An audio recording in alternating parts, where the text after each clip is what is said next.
Hi, guys. Hi, Druid. Hi, Kenny. So glad you're here. Yeah, I don't know if you noticed, but Angelina, hi. I don't know if you noticed, I had some new music. Um, I discovered some, what do you call it, royalty-free stuff. I had been looking to make a public domain playlist. So I pulled out like all this like horrible, crackly old stuff, and yeah, so I thought, yeah, nobody wants to hear that stuff right now. Although some of it's really funny. I found a song that says something like I don't even remember, Mrs. Wilson. Mrs. Wilson found overalls in her chowder or something like that. It was like a real song from the 1930s. So anyway, I will treat you to that another day. But K2 Cooks, Ivy, yay! So glad to have some Thursday friends. Um, so, well, first of all, I don't think any of you guys are in the south of the U.S., but definitely in my heart and on my mind are friends in the south. From Hurricane Idalia, I keep calling it Vidalia, like the onion. Um, but man, hurricanes just wreak havoc, and my heart just goes out to people that live like on either coast of Florida. I have lots of family that lives down on the coast, like that lower coast of North Carolina, and they always get like that's where the hurricanes come right up. They hit that little landmass and then they deflect out to the ocean. So yeah, I always watch those storm track things and just think like, oh my gosh, my friends and family down there. Um, what I'm kind of sad to say is right now my weather in the mid-Atlantic is absolutely gorgeous.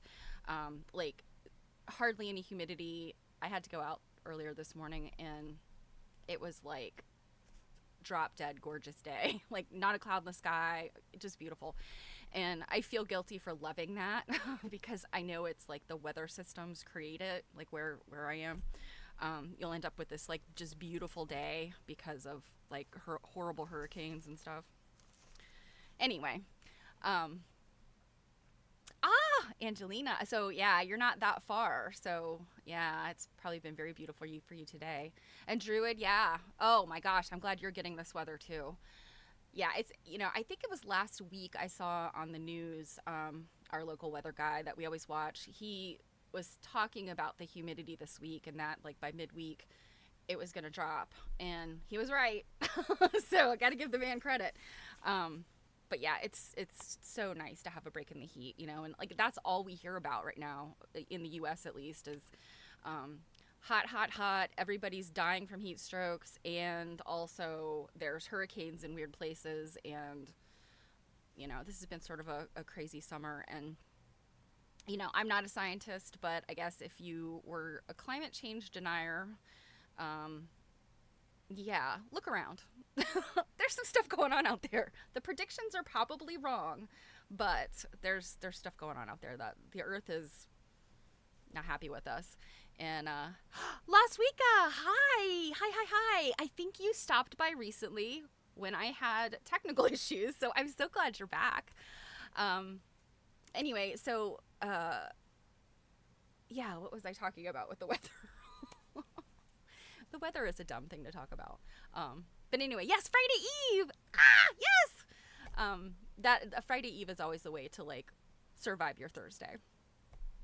So, anyway, I don't know. I totally lost my train of thought there, but it is Friday Eve, and oh, Kate, and I think you're on the West Coast. I think so. Yeah, you've got all that air quality stuff out there, and we had air quality issues for a little while here on the East Coast. So yeah, it's just nutty. And oh, I know what I was gonna say. It's just all this crazy stuff that happens. Like, I mean, some of it is Mother Earth doing her thing, and a lot of it is us doing our thing to Mother Earth. Um, but this friend of mine once, she's old hippie, like one of our very best family friends, kind of my husband's second mother. She told me, and this was like right before the pandemic, and I remember her saying this like all the time, like throughout the many years I've known her for like 30 years. And she said, and this was literally like the week the pandemic broke in the US, like March of 2020. She and I were together, and she said, you know, Mother Earth is like a dog with some fleas. Every now and then she gonna stand up and go, ugh, and try to shake us off. And I'm like, yeah, Mother Nature creates some really interesting ways of trying to, oh, okay, my volume's not good. Thank you. Let's see. You know what? I bet my mic is maybe not the right one. Let's see. Is that any better? Let me bump this up a little bit. Maybe is that better, you guys? Okay. But anyway, yeah, so, you know, Mother Earth is going to do its very best to find homeostasis. And, I mean, we build levees, and we build skyscrapers, and we build all kinds of stuff trying to keep us here and the Earth at bay. And, you know, I would say that, I mean, I'm not a doomsday person, please. But I would say that if we're ever going to have a serious doomsday, Mother Earth is going to rejoice, you know, and be like, yes, let the animals and the plants flourish again. We got rid of these people, right? So, hi, Kellen. But yeah, it is. I mean, you think about I like being a human. I do like living in this, you know, day and time.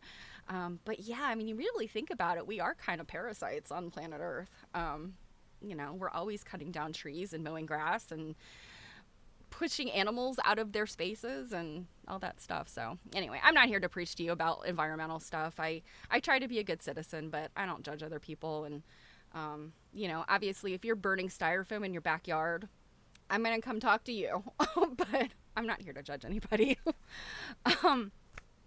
So yeah, I'll have to admit, you guys, I have been on what I jokingly call the struggle bus all week. I don't know if it's and I think I mentioned this the other day. It's I don't know if it's the back to school sort of environment, all that crazy stuff. Luckily, my child is a grown adult and is not going back to school. But I've really struggled every day to get going, get things done. I feel like I've had all this bad luck this week, and it has been with other people.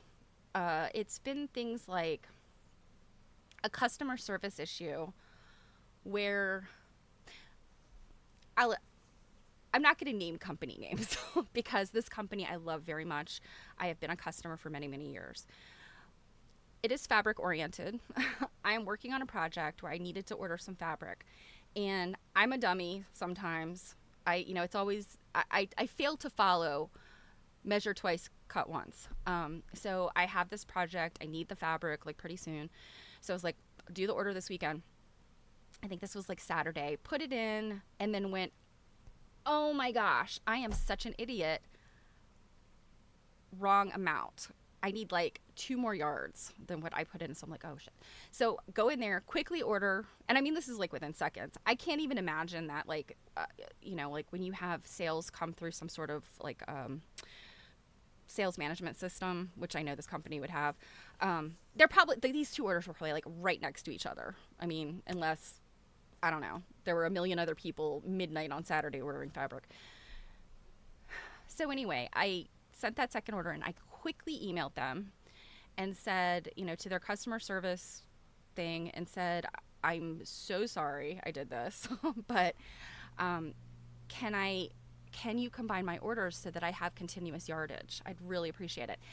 Now, this exact same thing has never happened to me with this company in the past, but I have had other things happen and they were right on it with the customer service. They're of course, you're a valued customer. You've been ordering from us for 20 years, And I never hear from them, which is odd because I was thinking I mean, obviously they're not going to respond on the weekend, but they did finally respond yesterday. After both orders had shipped separately. One I did get, one I still haven't gotten. It's not going to be here till Saturday, which is crazy. And that's not them. That's the post office. So weird. But anyway, the response was, we don't combine orders. Thank you so much. And I was like, are you kidding me?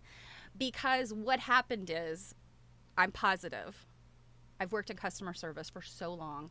What happened is they didn't read the customer service emails. They let the order go through. And I mean, this is a company that it's not like one person packing and stuff, but there are people, you know. So, but it's a small team. They let the orders go through, and then they went, crap, she asked for this, so we're just going to go ahead and respond to her after the fact. She's already gotten the shipping notices, and just tell her we don't do this. And I know that's what happened. I mean, I'm not trying to be a jerk or anything. I've worked in customer service long enough where these are the lies you tell people when you screwed up. And so, like, I've had a bunch of things like that happen this week. And as much of a bummer, like, yeah, Angelina, it's a bummer. As much of a bummer as it is, I just keep trying to think, like, okay, Mercury's in retrograde. Whether you believe in that or not, I'm sorry. I'm a skeptic. I am so skeptical. But every time Mercury in retrograde comes around, I'm like, my gosh, why are things going crazy? Like, communication problems and technology. And then I look at the calendar and it says Mercury in retrograde. So anyway, I'm rambling here, but my point being, I've just been on this struggle bus all week because it's like I take 2 steps forward and 1 back. So anyway, this is why we are doing what we are doing today, which is very low key. And we're looking at fun vintage stuff. And I will be honest, I was pulling pictures for you guys that are sewing related.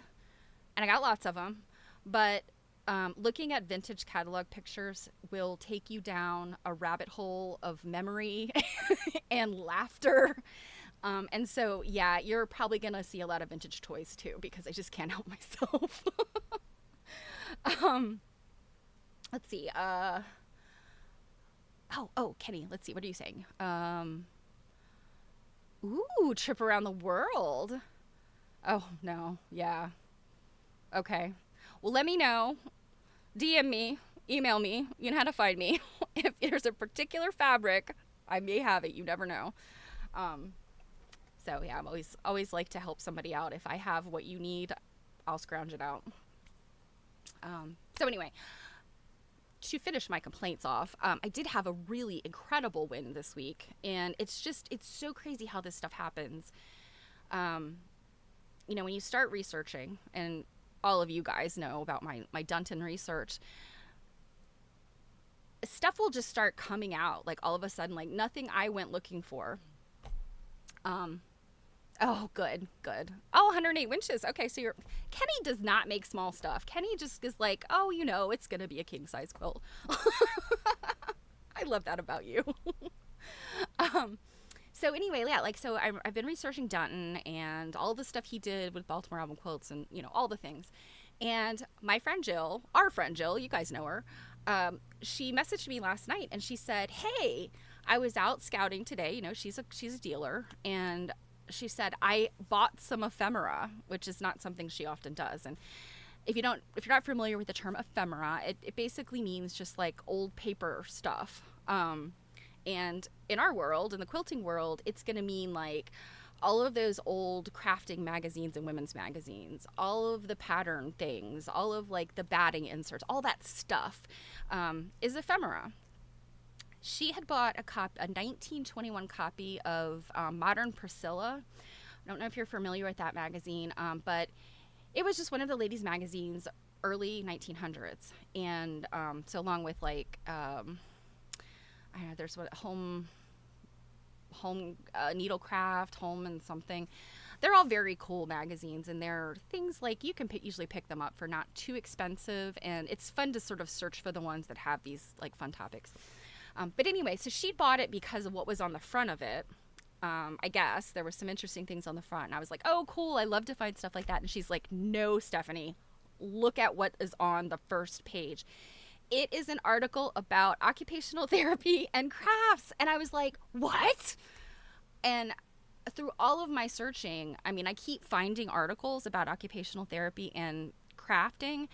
And that has never come across, it's just one of those articles that just has never come across my desk. And I mean, how many others are out there? I kind of wonder. It makes me want to like try to find all of the ladies magazines and crafting and sewing and see, like, was this a one out of all of them? Or so anyway, it did not talk about Dr. Dunton, and it was contemporary to Dr. Dunton. He would have been, so in 1921, he was like hot and heavy in the middle of occupational therapy. So it was a really big topic. And, it's one of those things, like, I was kind of surprised that he wasn't mentioned. But on the other hand, it's like, I guess think about any kind of scientific or medical thing today that is, like, I can't even, like teeth whitening, and you're like, you might hear first about like this company or these doctors that are pioneering the thing. And then after a couple years, it's like everybody's doing it and nobody's going to talk about the guy that, Dr. Dunton did not invent occupational therapy, by the way, but people were doing it before then and even calling it that before then. But yeah, anyway, it was just so exciting. Like, that stuff just pops up. And, again, like those of us that are doing active research, it's like, I don't know, it's like finding money on the ground. You know how you find $1 out on the sidewalk and you're like, you feel like the richest person in the world because you're like, $1. That's kind of the way this feels. It's like it's not like winning the lottery, but it's pretty exciting. It's pretty cool. So anyway, that has been like one of my like, the rose of the week. And bad customer service has been the thorns of the week. So, Ivy, what did you say? Oh, cancel when you make a mistake. Yeah, I don't think I was able to cancel it. I think their system didn't allow that. So, anyway, it was my mistake. I'm not gonna fault them. It was just disappointing, I guess. I don't know. And then maybe this is like, I beat myself up because I'm like, this is me being privileged. But anytime like customer service where I've gotten really good customer service in the past with a company, and then all of a sudden it's like they're not focused on customer service anymore, and I don't know, it's just disappointing. So anyway, and of course I beat myself up because I'm thinking, well, I'm being privileged because I'm expecting like people to bend over backwards and all that stuff. So anyway, my all of my insecurities on display right now. So you guys, I am going to, before I forget, somebody told me that September was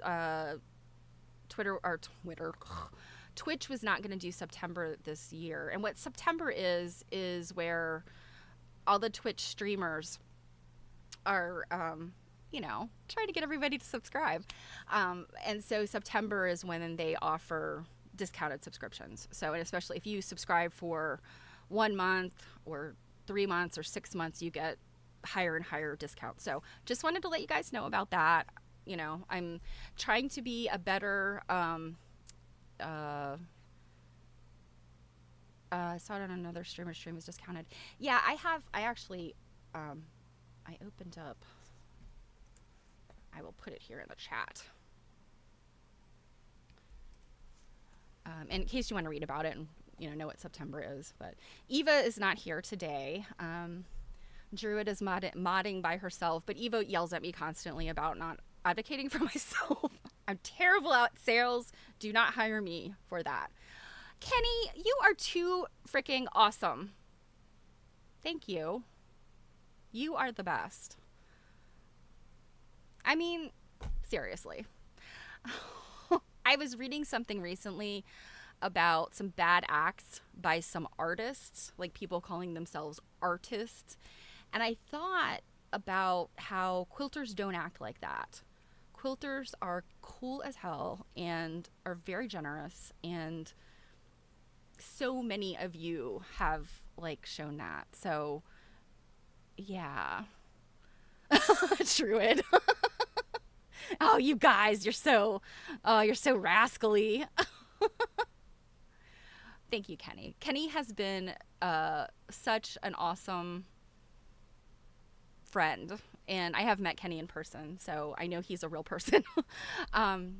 So yeah, thank you, Kenny. You're a good friend, and you've been so helpful with both my learning about Twitch and also with the Quilt Nerd Show. So Um, okay, what else was I going to tell you guys? Hmm. Yeah, that's all I can think of right now. Let's look at some vintage stuff. So I gotta move my screen around a little bit for this. A figment of a deranged imagination. Kenny, I like your brand of deranged. You know that. You're awesome. All of you are awesome. I mean, you guys all do such nice things. I mean, every one of you. I mean, first of all, just showing up at 2:00 Eastern time in the middle of a Thursday, like that's awesome. That's supporting what I'm trying to do here. And I'm still a baby streamer. I mean, you guys could see all the crazy mess around here, and I still have a lot of work to do here inside of Twitch. To get some bells and whistles and cool stuff. So you're dodging a meeting. I love it. I love that I can be the purpose of somebody like skirting their responsibilities. So, yeah, but like, I mean, I have to say, Druid and Eva mod for me, such sweethearts. Angelina, you have been such a mensch with the Turnip of Hope, and I mean, just so awesome. And I mean, you guys are all superstars. So let us get this show on the road. So let's hopefully my new layouts worked. Eva can be quite dangerous with that sword. So first of all, I'll show you something very cute here. You guys see my kitty? This is the good one. Although she's been a brat lately.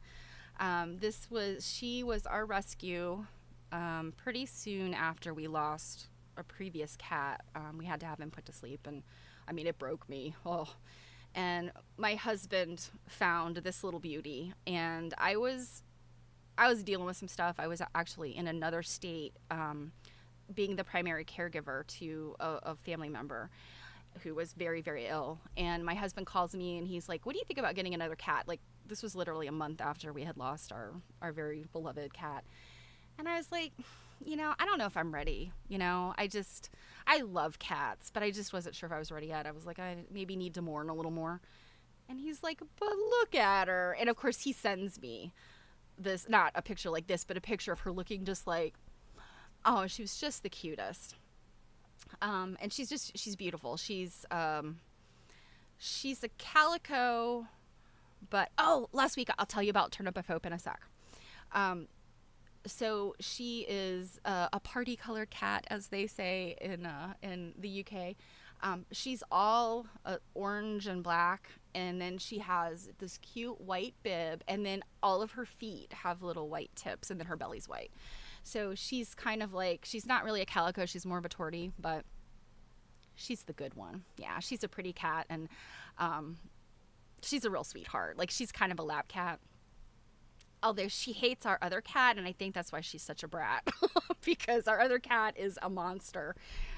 He's also kind of a lap cat, but he's absolutely destructive when he's not being loved. So, does she have tortitude? Yes, she does. Calicos and torties are interesting cats. They have a very interesting personality. But yeah, she's our baby. So Turnip of Hope. Oh my goodness, last week. Yes, Angelina. The Turnip of Hope is a sentient fabric turnip made by myself. So, yes, it was a giveaway situation on the Quilt Nerd show last year, and Angelina was the fabulous winner, or I don't want to say winner. You were like you were awarded the title of the new caretaker of the Turnip of Hope. Somewhere along the line, as I made the Turnip of Hope and then sent the Turnip of Hope on their way to Angelina, they became sentient, and they started throwing out like really cute, punny sort of words of comfort and enthusiasm, and being a real cheerleader. So yeah, the Turnip of Hope, if you don't follow the Turnip of Hope on Instagram, you're missing out, because the Turnip I think pretty consistently tries to remind everybody about the Quilt Nerd Show and this stream. So the Turnip of Hope is just a very positive individual, and the gardener, of course, is Angelina. So I love it when the turnip was sowing and doing all sorts of fun stuff back in the winter. And of course, it's summertime. Obviously, the gardener has been doing the garden things. So I know that the turnip has been concerned with, all that is vegetable-y, and looking forward to see what they've got, on the books for the post-gardening months. So we like to have fun with silly stuff. It's a lot of fun. So let me see. Let me find what I have for you.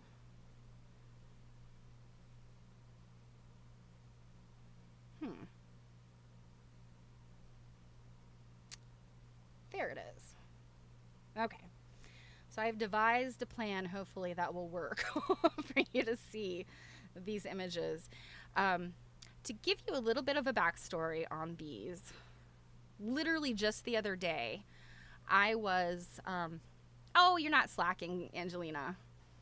There are times to reap and times to sow. There are times to garden and times to quilt. The turnip would tell you that, I'm sure. So I'm going to put this link here in the chat. Eva,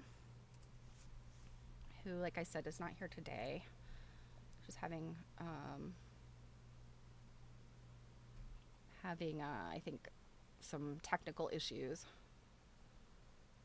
Anyway, she found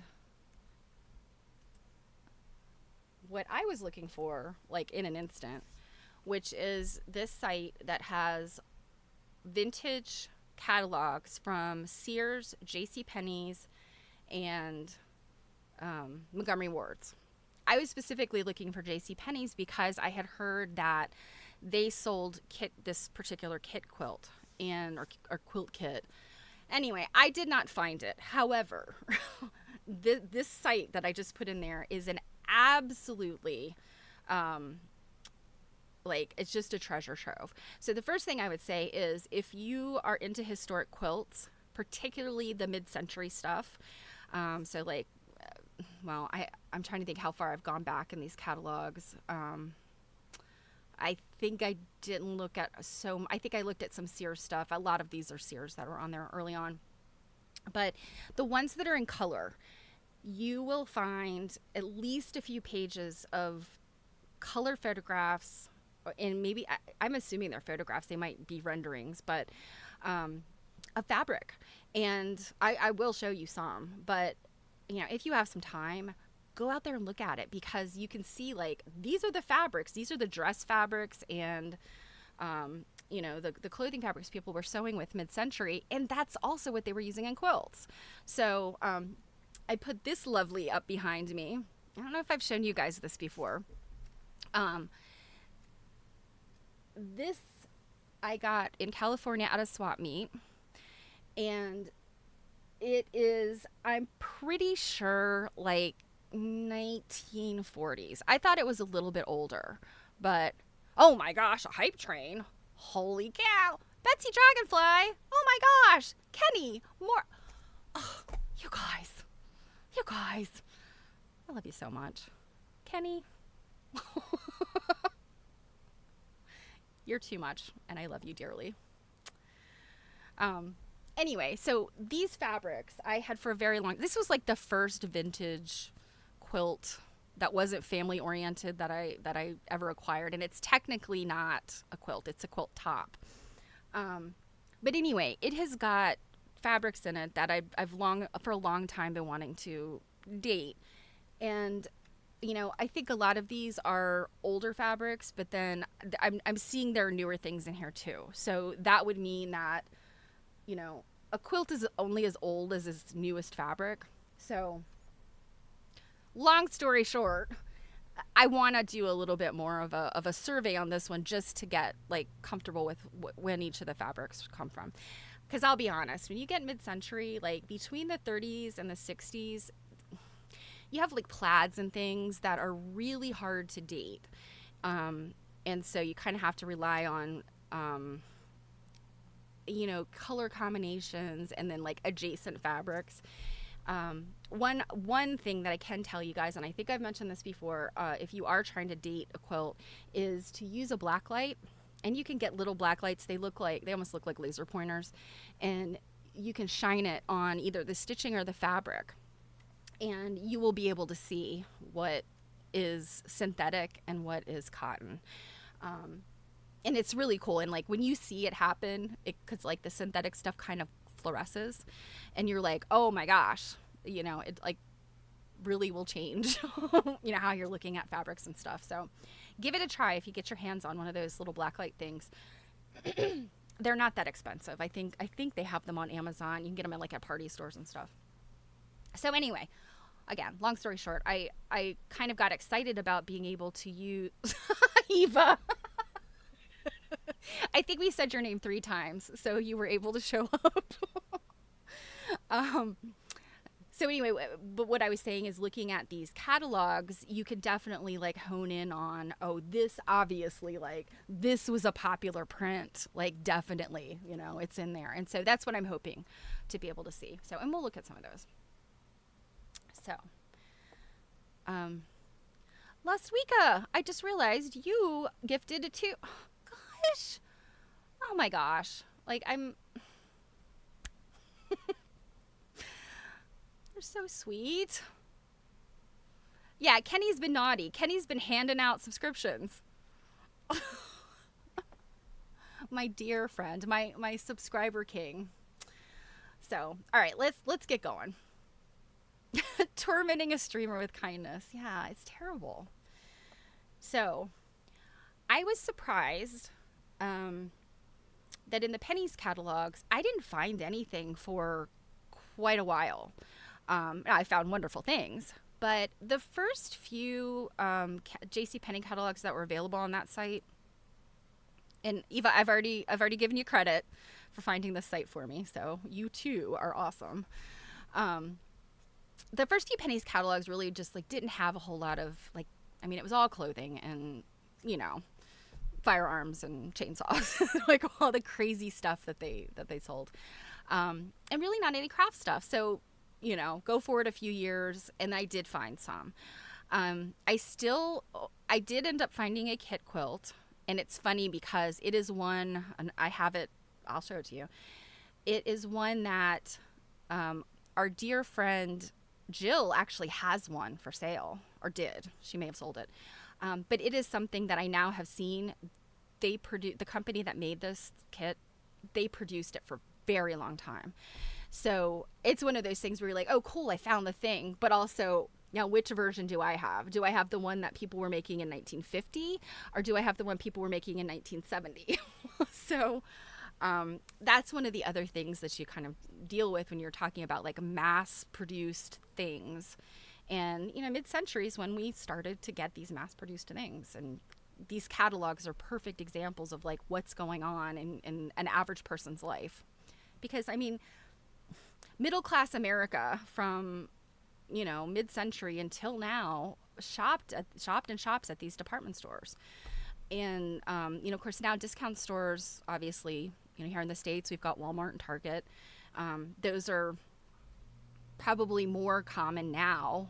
Certainly Sears has been in trouble for a long time, and Montgomery Ward's actually, I think they filed bankruptcy and have been out of business for a while. But anyway, 20th century, definitely, this stuff was mass produced. Everybody had it.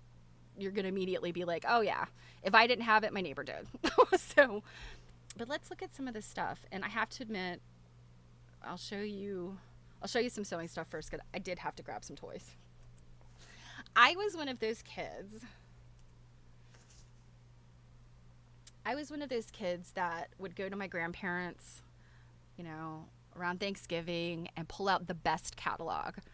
I don't know if you guys, where you live, had Best catalog. Best, it was also a department store, but they had an amazing toy section and lots of electronic type stuff.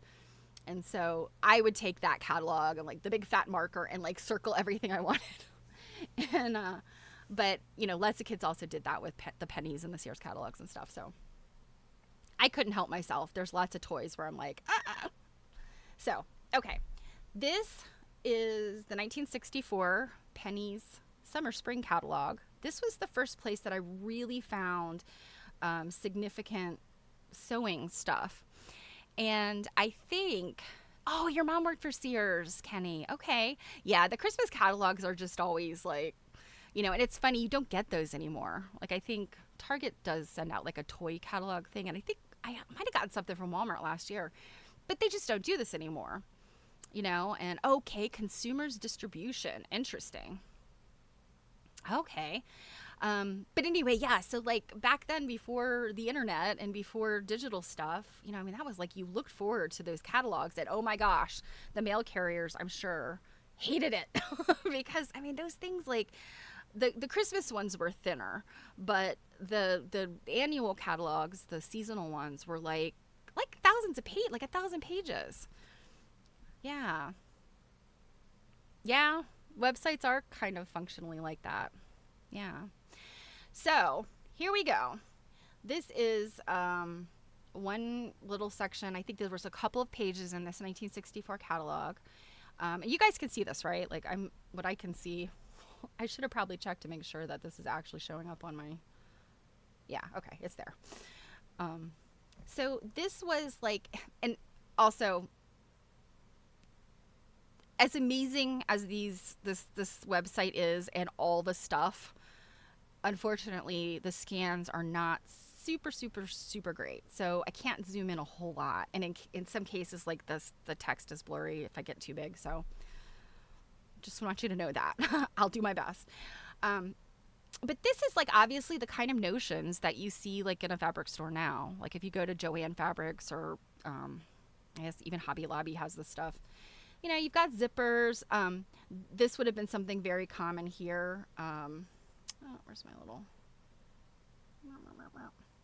So this thing here is a little belt kit, and like this little buckle thing, you could actually cover it with your own fabric. So you'd have, like, if you made a dress, you could then have this little belt with a buckle that matches like the same fabric. And you've probably seen these things, like if you look at vintage stuff.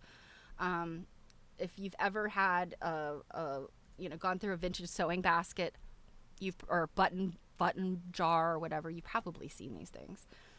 But the reason I pulled this one out, and I'm going to apologize because I think I said, no, that's not how it works. But this crazy thing here, what is happening here, I described this to you guys the other day. Up here, so you can see there's like this little line here, right? It's actually a hose that is connected to a bulb. And then the little apparatus is attached here to this stick, which is kind of like one of those, skirt hemming rulers.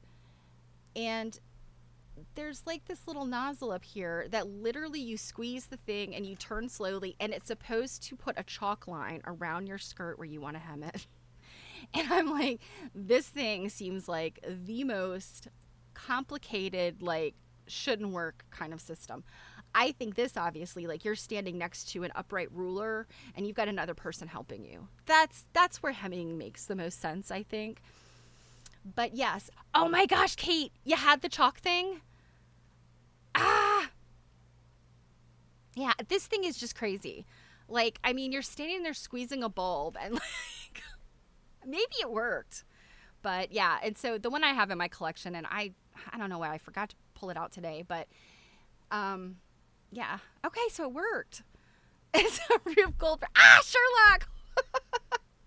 It's a Rube Goldberg solution, yes. But anyway, I was so excited when I looked at this page, and I'm like, oh my God, that is it. That's it. And I saw it several years through the catalog, so I wanted to show that to you guys, and also apologize that I had, like, how it worked wrong. But yeah, isn't that insane? And that is wild that it worked. I'm excited to know some people that actually knew how it worked. So, all right. Okay, let's look at the next one. Yeah, you turn in a circle, right?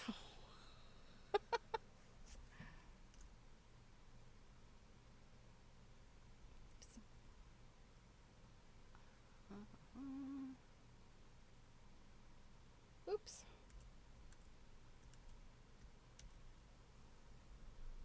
Ah, why can't I get the hand back? There it is. Okay. Okay. So, where'd you go? So, this is another one. This one is interesting because this one is showing polyester foam up here, or polyurethane foam up here at the top. So, if you're doing your home deck, and then they have batting. This is fluffy, lofty batting. Make your own quilts and comforters. So I got excited when I saw this. And this is the 1971 catalog, pennies. And I got excited because I thought, oh, they've got batting in here. I bet they're going to have the quilting stuff. They didn't. So I, I guess to step back a minute, I'm absolutely positive they sold this stuff in the stores. It just didn't make it in the catalog. And I think things like a kit, like a quilt kit. I love my neighbors and their cars. um, those kit quilts, maybe they weren't in every store. Like maybe they were a distributor thing. They, these days we imagine like if I want to go buy, product X, and I know that Target carries it, I could probably go to just about every Target and I'm going to find it, or I'm going to find a spot on the shelf because they're all consistent. But I don't think these stores were necessarily like that in the past. And I think that, certainly they had certain products that absolutely, all over the place. Every store would have it. But I feel like some of these items that they don't put in the catalog, yeah, I mean, the fancy, expensive, aspirational, yeah, absolutely. And certainly the Christmas ones. But I kind of feel like they just maybe don't want to waste space on stuff that maybe they only would get a few of them per store, or every store wouldn't have them, or I don't know. I mean, there's probably a million reasons. So anyway, as disappointed as I was to not yet find an actual kit quilt in these catalogs, and I mean, if you've gone to the website I provided, it will take you some time because like there are thousands of pages up there, and God bless the person who did that. I think this stuff has to have been scanned. I don't know how else they would have gotten this information digitally. So, yeah. Anyway, there's, what else is in here? There are machine attachments, which would have been a big thing at this time. And there are also these like knitting things. So a knitting bag and the boy needle master kit. That's what this is, this little thing here. So, yeah, these are things that popular, sewing is popular, knitting is popular, we're getting the idea quilting's popular. So, what is next? Okay, here's some more fun. This is where we've got lovely things in color. Is this 1969, I think? Yes, 1969. Rug hooking. Did you guys remember rug hooking? Did you ever get into it? So they're just showing a few. Now, my grandmother and my uncle's actually not that much older than me, but I guess when he was in high school, oh, Kate, I'm so glad you were here. Thank you for stopping by. So yeah, they got really into rug hooking, and my grandmother actually had this beautiful hooked rug that she would put in front of the fireplace that they had made, and I think she actually got the 100% wool yarn. So, oh, Sherlock, thank you so much for coming by. Like, I really, like, some of you guys I didn't expect to see you, so mwah! Thank you so much. But yeah, she got the wool rug hooking yarn because it's fire retardant. So, you don't want to put a synthetic rug in front of your fireplace.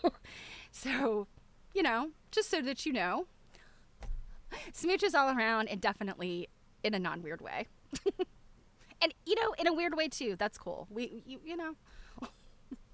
So anyway, this I was actually, because I associate the rug hooking with so much with the 70s and 80s. I was a little surprised to see it in 69, but and the reason it stuck out to me as I was going through the catalogs was the eagle. And I'm telling you, I can get Dr. Dunn into any conversation. Dunton had a little bit of an eagle thing. He was interested in eagles on quilts and in folk art. So he had saved a lot of stuff about eagles. He'd written some stuff. And I'm kind of getting into eagles too, right? So I saw this eagle, like, just stuck out to me. This guy right here. And I was like, oh, that is so, like, all of the stuff that we see from, the 1800s all the way up to now, and what is going to become very, very, very common very soon in the mid-70s with the bicentennial. So, yeah. And then this lamb. Oh, this lamb is so cute. And then these things here, these sewing basket things, they're all on legs. And I apologize, I didn't get a very good picture here, but yeah, they would sit up on legs. And so you see these things all the time in like thrift stores and auctions and stuff. But yeah, they were really big back then. So, oh, Eva, your eldest still hooks rugs. Yeah, and what's interesting is traditional rug hooking is a little bit different than latch hooking. And I think, Angelina, did you just say that you have done latch hooking? Yeah. Oh, Druid latch hooking. Yeah. It's one of those sort of meditative things. It's like knitting, because you're doing, like, you have to pay attention to what you're doing, sort of. Like in cross stitch. I mean, anything where you're going like point by point, pixel by pixel. But it can be so meditative because you could almost turn your brain off. Like, as long as you're paying attention, like putting the colors where you're supposed to put them, it is very meditative. And traditional rug hooking, which is a little bit different than latch hooking. So latch hooking, you're using like a single hook. And oh my gosh, I have a bunch of them. Anyway, single hook, and you kind of put it under the little holes in the rug grid, and then you kind of make like a clove hitch, I think is what it's called. Anyway, and you're just sort of looping the piece of thread in there, or yarn, and the yarn is like yay long. It's like, I don't know, 3-4 inches long, already pre-cut for you when you buy these kits and stuff. Traditional latch or rug hooking is done a little bit differently, and it's done with long strips of yarn, or traditionally would have been wool. Like, they'd literally take wool yardage and cut it into these tiny little strips, and you work it from the back. So your substrate is turned over. Okay, a hooked rug stream. Oh my gosh. You know what? Streamers here, the craft and art people are really taken over.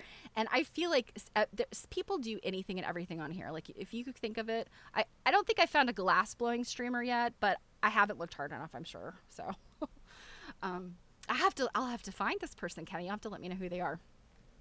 So anyway, when you do these traditional hooked rugs, you're working from the back, and it's in a frame typically, and you turn it over, and you're using a different kind of hook. It's not really a hook, it's like a big hollow needle, and you're pushing it through.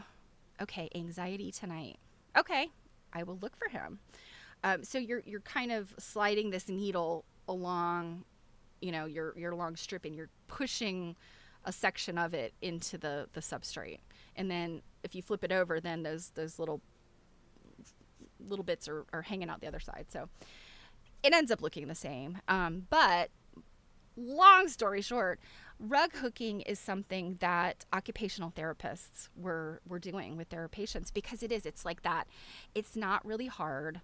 Once you kind of learn the technique and you practice it a little bit, I mean, really, a child can do it. I latch hooked when I was a child. And it's just meditative, and it gives you a chance to, like, calm down, listen to your thoughts, or not listen to your thoughts. Like, whatever, it's repetitive, and it's just, it's good for the soul. So it's one of those crafts that I feel like for a while that, like, people would roll their eyes at latch hooking. And, I think today, like, to buy some latch hooking kits, if you could find them, they're usually like corny cartoon stuff. They're not, this one up here, look at that. That looks like a piece of art. Like, whatever it is, it's like a floral modern art kind of look, and the starburst thing, that's kind of quilty. And again, I realize this is not like fine decorative design, but it's, for what it is, it could be very pretty and can be very decorative. And I think it's kind of crappy to throw shade on it because it's a quote unquote easy craft. Those easy crafts are good for us. I'll be honest. I mean, if you have a complex craft, I'm a quilt maker. Quilts can get very complex. I like another craft where I don't have to think. So, stitching is meditative, but just knitting a scarf is also very meditative if you're not interested in the thing that it becomes. I literally, in really stressful times, will pull out yarn and knitting needles, and I will knit just a long thing. And with no intention of it becoming anything useful, I will often rip it out and start again another time. And it's just because the activity is very meditative, it's textile, it's soft. So yeah, that's my craft therapy for the day, to tell you that, because there are so many crafts like this that, yeah, right. It's not, don't be attached to the results. And even if it turns out looking like utter garbage, you should be proud of it if you did it, if you finished one of these projects. Because a lot of times you can today, you can go to thrift stores, auctions, all that kind of stuff, and you can find these very kits and things, supplies, half done, because people were like, but if they looked at it from the perspective of like, yeah, it's going to take you a while. But if you look at it from the perspective of, this is a calming activity for me to do, like at night before I go to bed, instead of, oh, awesome, yay. So Anxiety Tonight has had a shout out. If you do these things with, from that perspective of, I'm being just, I'm working on something and being, just gentle with myself, instead of looking at your phone, because the light from your phone is so bad for you pre-sleep. That's why a lot of times people don't sleep well, is because they're, so close to bedtime with the screens. And I make it a point to try not to use my phone or any device really close to bedtime. Because, sleep is important.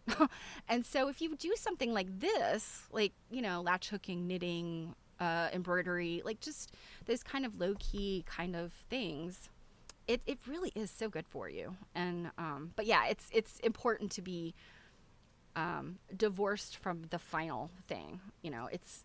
It'll be nice if you end up with this beautiful starburst, but it's also going to be nice if you end up with something janky looking, but you feel good. So, all right, let's look at something else. Oh, this one. This is so 1970s to me. Oops. So very 1970s. So this is actually 1969, but close enough.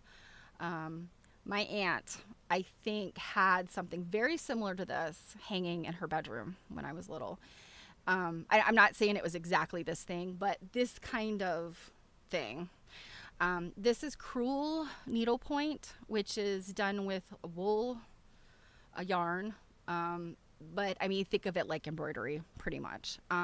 It follows, it's kind of like if cross stitch, although you don't make crosses with crewel, but that kind of sense of watching, where you stitch. Like, there's a pattern. It's not freeform. There's a pattern you're following. So cross stitch and embroidery had a baby, and it was made of wool. That's what crewel is.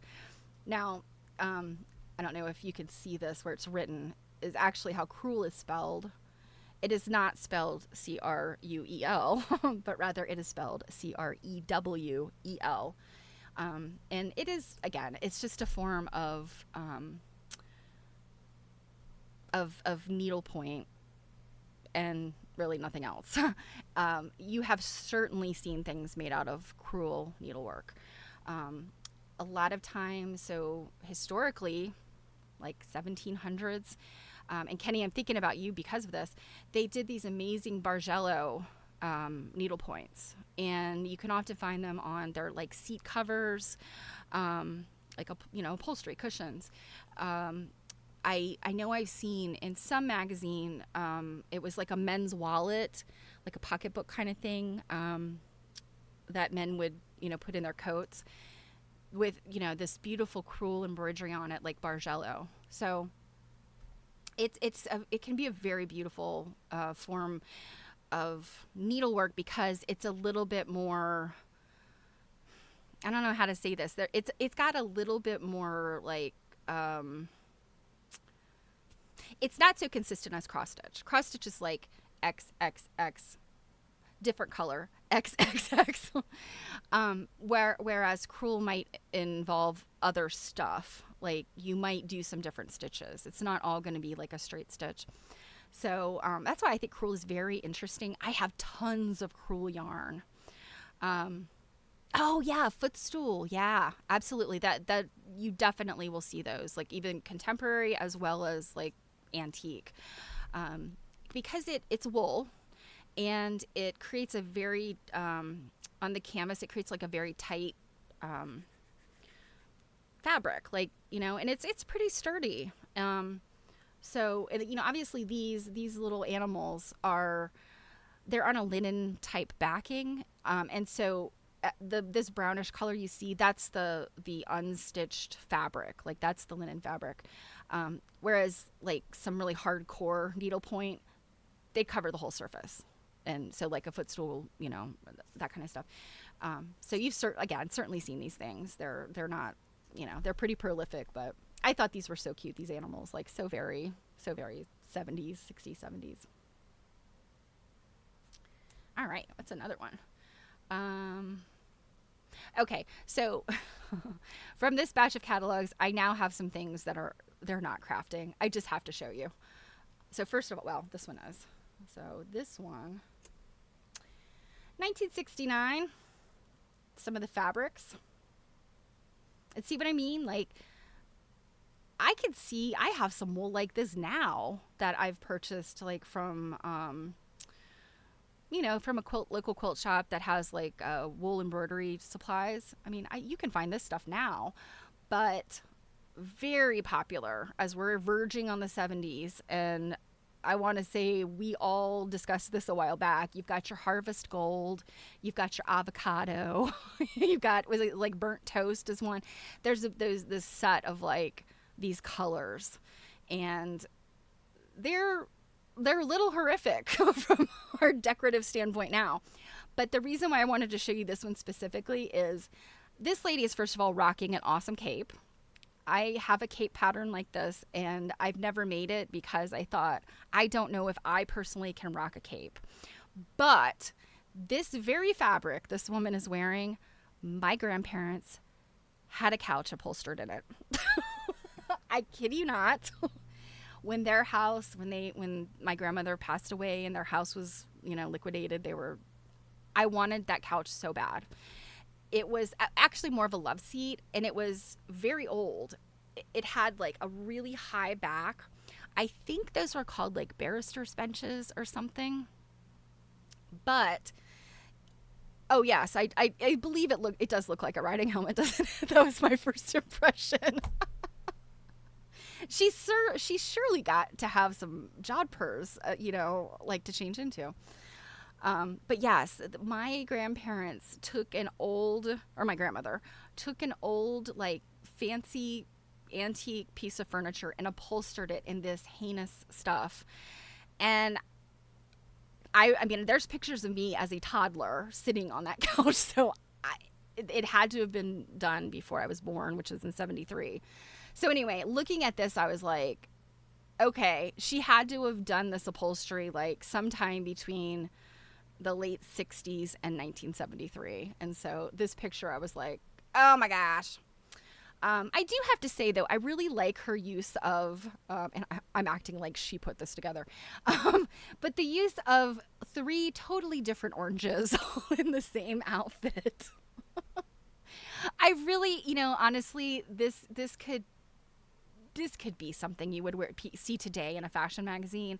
It probably would be like, punched up in a different way, but some of this stuff is kind of timeless. Yeah. So, but I kind of like orange. Orange is a bold color for sure. Druid. Sure. Yes.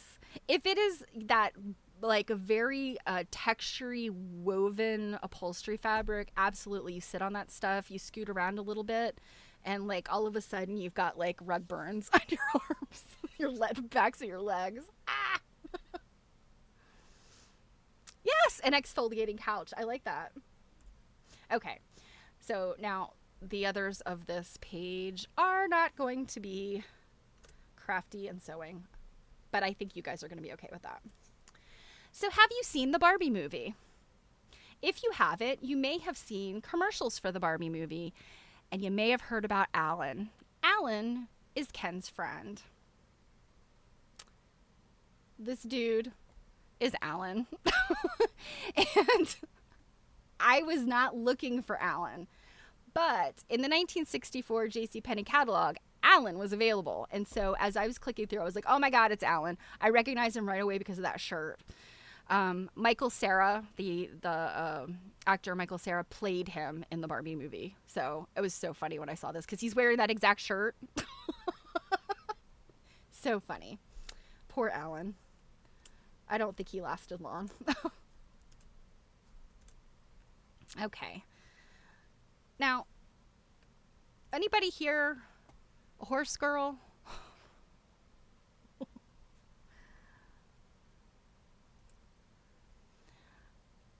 Because I was not, sorry to say, not a horse girl, but I certainly had friends who were. This is a lot of horse fiction. I just was like, holy moly. Okay, Angelina, horse girl. Okay. Would this excite you when you were a kid? Like you're looking through the catalog and you're like, oh my gosh, look at all these horse books. Would you have wanted these for Christmas or for some other holiday, your birthday? As not being a horse girl, Saddle Club. Oh my gosh. Okay. I don't know. I guess that's not here, but I had no idea there was something called the Saddle Club. You want them now? I love it. So I don't think I snagged any pictures of the actual horses. Like you could buy these actual like collectible horses. I don't know. Maybe they weren't making them at this time because this is 1969. But I do know there are these collectible horses that, and we're not talking My Little Pony. We're talking like, it's a horse.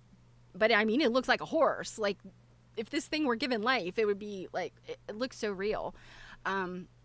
They are very collectible. I don't know what the brand is. Breyer. Thank you, Angelina.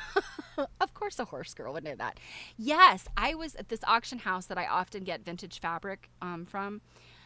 I was in there looking one day because they'll let you come in and look at the auctions before they start to kind of, size up the stuff. And they had this immense pile of Breyer horses, like still in the boxes and stuff. And there was a couple in there, like pen and pad, like writing down, because I think they were selling them in lots. And these people were like hardcore down that aisle, like when I got there and still when I left. So I was like, okay, these Breyer horses must be worth a lot of money. Saddle Club. Oh my gosh. Okay. This is so interesting because, I mean, again, like the only horse toy I ever had was I had Western Barbie and I got her horse to go with her. And she was like, I think I only had 3 Barbies as a kid. Like, yeah. And Western Barbie was my first Barbie. So, yeah, that was the only horse I had. Anyway, I just thought this was so funny. I was like, oh my gosh. I know horses were a big deal, for little girls, back in the 60s and 70s. Was it Misty? And Blue Velvet. That's, what? That's kind of, I think, where it comes from, right? The sort of the I guess the nationwide love of horses. I guess Blue Velvet was or National Velvet. The National Velvet? Blue Velvet is the David what's his name movie. National Velvet. Anyway, Elizabeth Taylor. It was an Elizabeth Taylor movie. Yes, Misty of Chincoteague. I live not far from Chincoteague. I am familiar with the ponies of Chincoteague. They are fascinating ponies. All right. Get rid of that little thing. Okay, so let's get back to some more sewing stuff. Oh, this was the catalog. Okay, this is a different catalog picture. Yes, Black Beauty. Okay, yeah, National Velvet, Black Beauty. Yeah.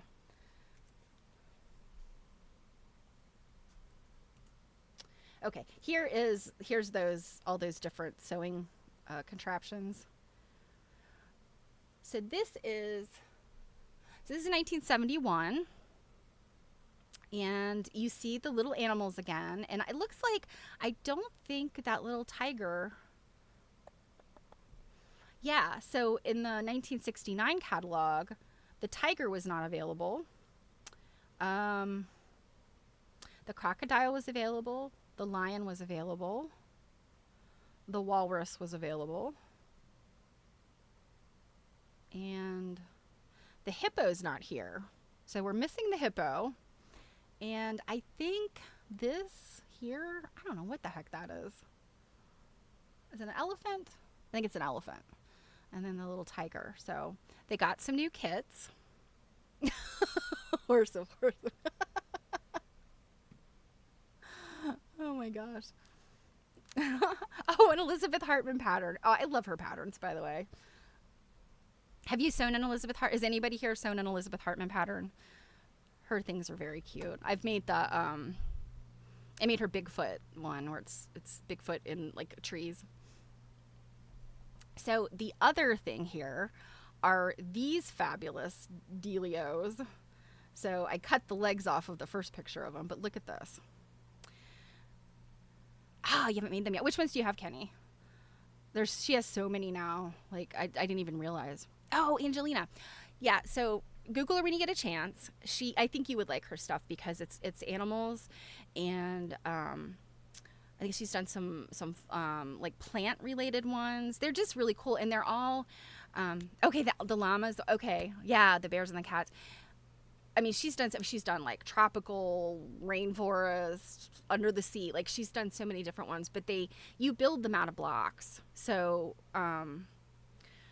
you might like the middle of the animal might be like a big single block, and then you like maybe build its ears and build, all the parts of the animal, and they're just very cute. Again, they're sort of blocky, but they're really cute. And I've actually taken a class with, thank you, Eva.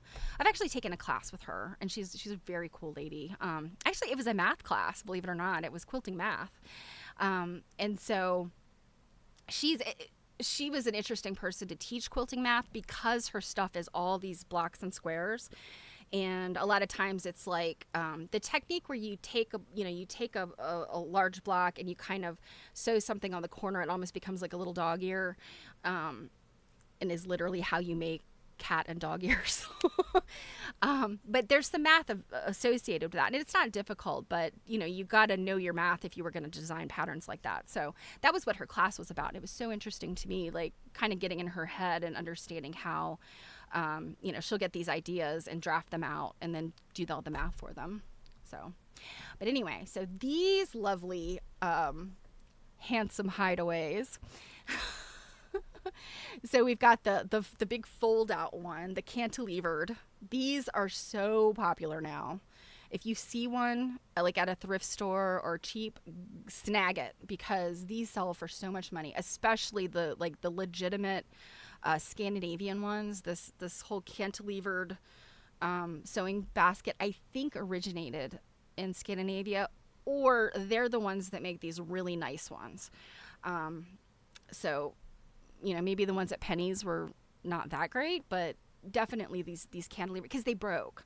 The little cantilever things on them broke easily. So I think when you can find one that's in good condition, they're fabulous. Yeah, they are super expensive. but they're super, like, to hold all the stuff, and then like you can lever it out and you've got like all of your stuff in front of you. I have one that belonged to my grandmother. It was much smaller. It's not on legs, but very cool. She kept all of her thread in it. I also love the idea of the sewing chair. So the chair that you sit at your sewing machine and you lift the lid up on the seat and it's got your stuff in it, just like a piano bench. My mom's singer, she had a touch and sew when I was a kid, and she heard the chair that came with the whole setup was like that. You could open it and keep all of your sewing paraphernalia in there. And then, of course, we have these lovely barrel things. And I have one. I took it from my grandmother's house. My uncle was living in her house, and he was trying to start not getting rid of stuff, but starting to sort of downsize, because she had gone to a rehabilitation facility, a nursing home. And I was like, what are you doing with the weird barrel thing? She kept yarn in it, and also just random things that I don't think she had other storage for. She would just throw in there. I don't think she ever bought it for sewing purposes. These things were just really popular. They're this barrel. I mean, I guess it's part of that colonial Renaissance idea. Like, it has this like metal band around. I mean, it literally looks like a barrel on legs. And the one I have has it has like a little handle at the top. Not quite like this. It's not like that handle, but, and they kind of, the top flips open like that. So it's a neat thing. It's very like place and time sort of thing. So, Eva, that's interesting that you say that you inherited a sewing box. I collect sewing boxes. Not because I want a sewing box collection, because I want the stuff in it. And you find the most interesting things. And actually, I have a whole series of work that's based on the stuff you find in sewing boxes and sewing baskets and button jars and tins and all that stuff. Okay. What do we have next? Yeah, I mean, those things, they really truly are treasures. Oh, okay. This is interesting. So, this is 1973, I think. Does that say 73? And I zoomed in for this one part of this, which is this thing. For the life of me, I cannot figure this out. I mean, I could see what they say about it. So, it says it's a mirror sewing kit. So, this is the mirror. So, what it looks like to me is it's some kind of like vessel, like some kind of bowl, like, and it's got this lid on it with a mirror, and it sits down in this little like holder thing. And if you take the mirror off, then, you have a whole bunch of sewing items. And it's actually kind of cool. It looks like it has like a little receptacle for your tomato pincushion. And then around it maybe is where it has room to put spools of thread. And then I don't know where the other stuff fits, because they don't show a very good picture of it. But how strange, like, I don't understand why you would need to disguise your sewing kit as a mirror. One of the other interesting things in this one, so we see they're starting to put like these materials and kit-like things in here. The electric scissors. For you guys who have run into these vintage sewing boxes, or, the old lady sewing boxes, have you seen the electric scissors? My mom had a pair. I think somebody gave them to her. Otherwise, she would have returned them, because they're awful. And I don't know if it's the ones I've run across and tried to use. They're not great. So, an unmaker! Space saver mirror for the bathroom sink. Well, and that's the thing, I guess. If you're going to, keep your sewing basket in the bathroom and you need something to put your makeup on at the same time, I don't know. It's just a weird thing. Um, but I also, one of the other things I wanted to like kind of call out to you is as I was pulling these, kind of at this point, I started looking at prices. And while this glorious sewing kit mirror combo is only $4.99, um, the electric scissors are $15. And this, I think this is so this is the boy needle kit for it's knitting needles.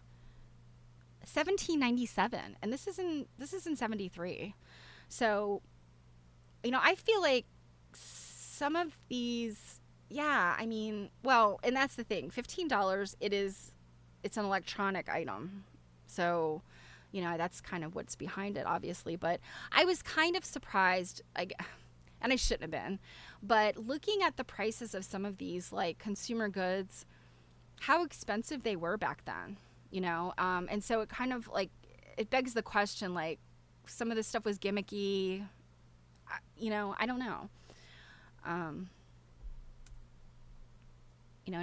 we can often find these things cheaper than they sold the first time, and or the same price, to buy them new. Okay, so this was another, this is 73 also. They regularly carried this little tabletop loom. This was something I kept seeing regularly, and not just in Penny's catalog, but in Sears and Montgomery Ward's. I found theirs too. And they have, this was a clock kit up here in the right-hand corner. This right here, it's a terrible picture. It's really hard to see it, but what it is, they're like these flocked posters.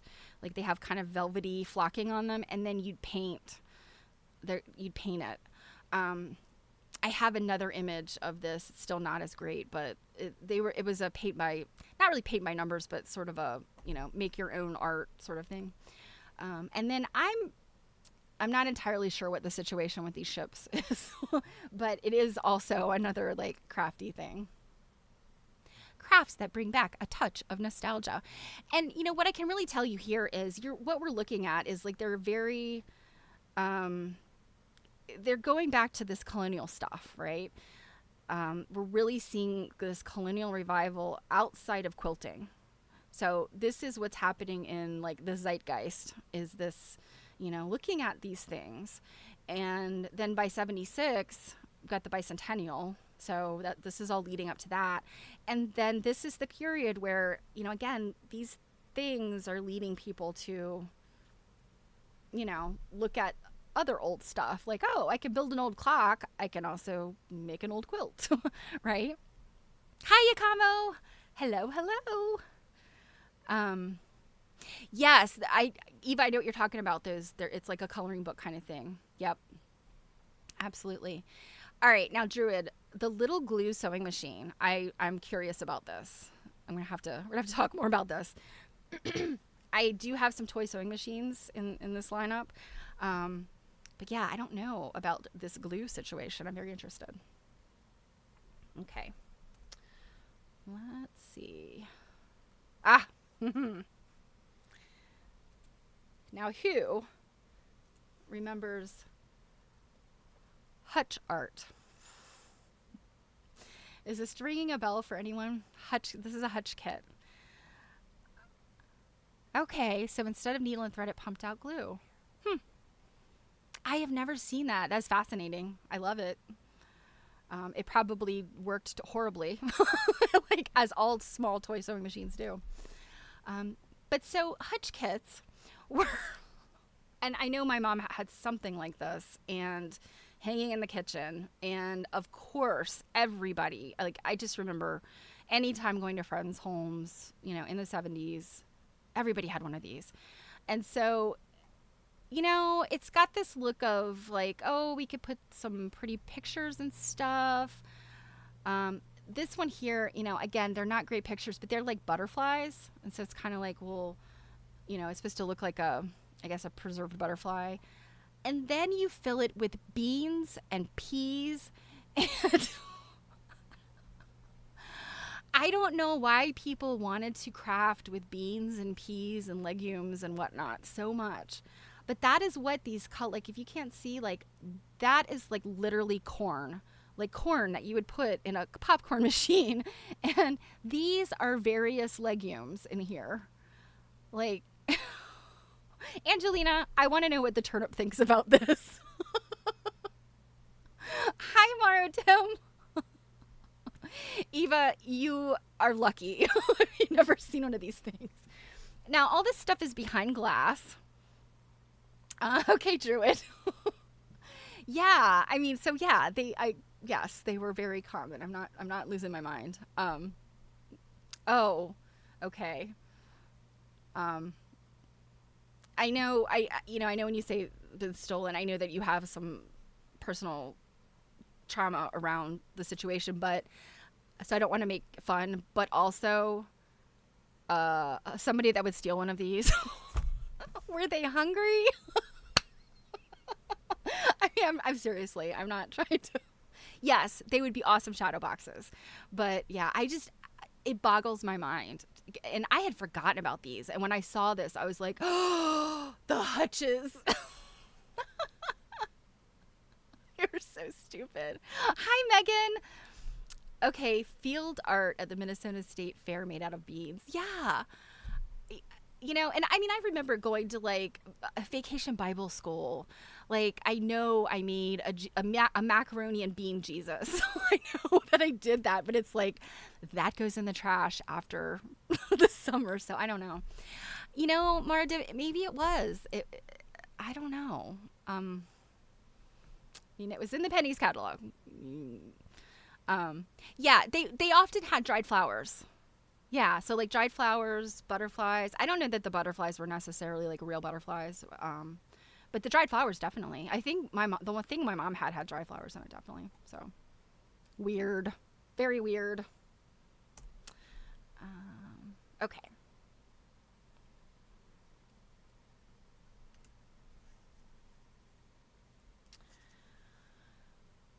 So no problem at all finding during this time period Afghan kits. Afghans were so popular. And so not just pennies, but all of them had, the acrylic yarn available. And then, these patterns, if you have never seen one of these zigzag Afghans, you must have been living under a rock or something. And I mean, no shade, but like they were ubiquitous in the 70s. And then this one, the one that looks like, and again, I'm sorry, you guys, if these are really hard to see, but this one that looks like daisies, I think that is a technique. It's not, I don't know if it's called broomstick or it's not Tunisian crochet, but it's basically like, it was a chevron thing that, not chevron, a hexagon shaped thing. I just saw Kenny say chevron. Yes, the chevron Afghans. Okay, Eva, all right. So you are Canadian. So maybe these were not super popular in Canada, but in the US, everybody's grandmother made these. My mom made them. Maybe it was only for a few years, but absolutely. And it was always in these colors too. Like always orange and brown was involved. But I'm really interested in the one that's the daisy one because of the way it's like this.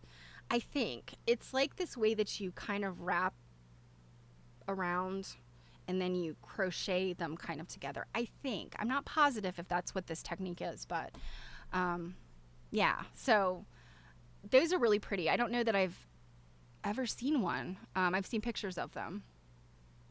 So, now, terrible picture, but what you see right here,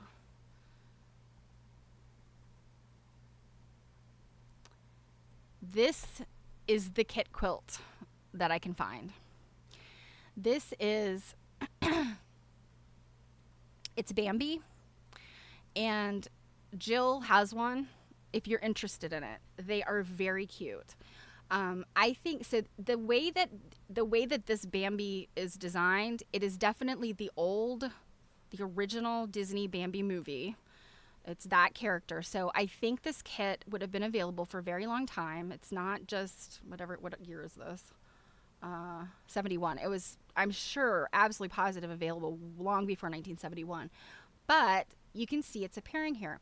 And the way that these worked, I didn't realize that Jill actually explained this to me. So the fabric that you would get was already quilted. It was, I mean, if you look at anything today, like those Vera Bradley bags, or anything that's like that pre-quilted, it's kind of shaped like kind of a wavy, or it could just be a cross section. That's the way this was. It was a pre-quilted fabric, and then it had the design already marked on it. So that's the kind of the kit aspect of it. Now the Bambi, I think, and it's hard to tell, and it's so blurry. The Bambi, I think, is a cross stitch, and that's like traditional, like cross stitch, like you think of as cross stitch. Over here, this is, I think it's a baby Mickey and baby Donald. They, I think, were also cross stitch, but then you kind of get down to these things, and they may have been applique. So this, I got excited when I saw this, but the information here is not super great, and this was just this baby stuff. Yes, Marudim, yeah. Yep. They were already pre-quilted, and if you turn one over, you can literally see, like, it's like the backing of an embroidery.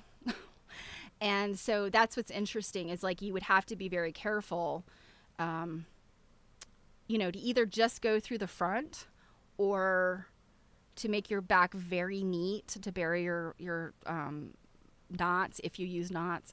But I have seen them since Jill explained it to me. I saw them I saw one in an antique mall, and indeed the back of it, the person went all the way through. And the crosses are probably about a half an inch big. They're not teeny tiny like cross stitch. They're crosses, but they're bigger. And the thread would have been bulkier. It would have been more like a pearl cotton than, say, an embroidery floss. But yeah, people would stitch right through the back, and no backing on it. You just start, because it was already pre-quilted. So really interesting. I did not know about this, and yeah, it was really cool to learn about. So if you do want your very own Bambi, you can hit Jill up for it. 'Cause as far as I know, she still has it. I haven't seen her say that she sold it. But she has a bunch of other ones that are really cute too, that are non-Disney.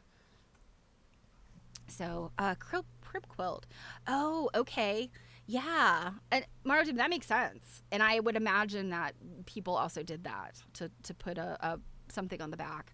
'Cause yeah, I kind of thought when I saw one, and I was like, oh, that's what they were like. Oh, it doesn't look good. But that's just me being like, you gotta be neater than that. Okay. Let's see. Here's more of the same. I'm going to put a bunch up here. So, starting to see some of the same stuff over again.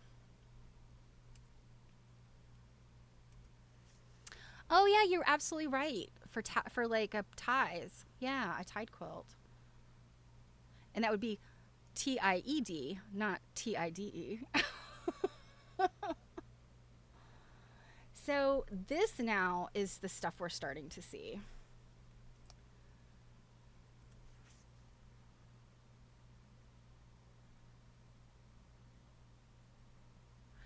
So we still got our little hutchy things, our little cantilevered sewing baskets.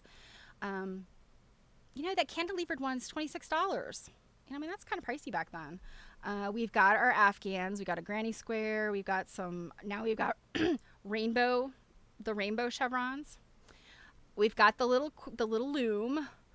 And now, also because, I don't know, crafting and sewing and travel seem to be closely related, we also have a travel iron, this bag, a luggage rack. It's an interesting bunch of stuff. And what I found was the craft items or the sewing items were never in the same place in the catalog.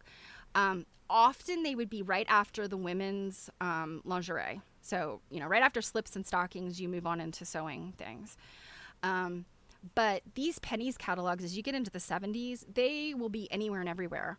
I want to say the one Christmas catalog I found with the craft sewing stuff, it was like right at the top of it was like a several pages in. Others I found were like way down in the catalog. So I don't know. I guess they move these things around, like thinking, we put it up front last year, didn't do well, so put something else up front, right? In this one, this here in the middle, these little dolls, I feel like I've seen something like this before, like at a church bazaar. But basically, it's those big acrylic beads, and I guess you string them together in such a way, and then you'd have like a little doll head that you'd incorporate in there. So then you'd end up with this little doll.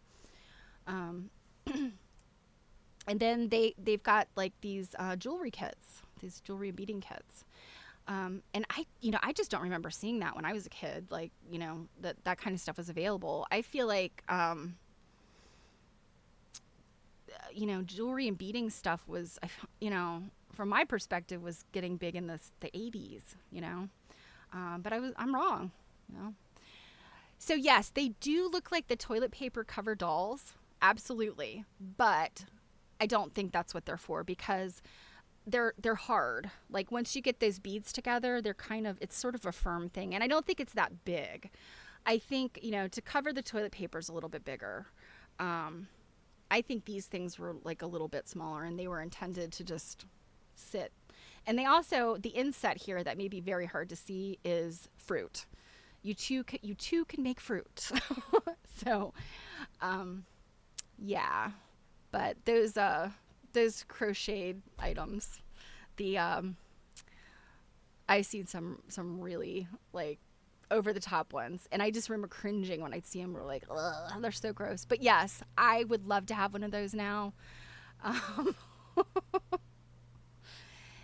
Yeah, Mara Dim, I know that they were small, but these little things I think they're too small to be that. Okay, and so whoops. I get better at this.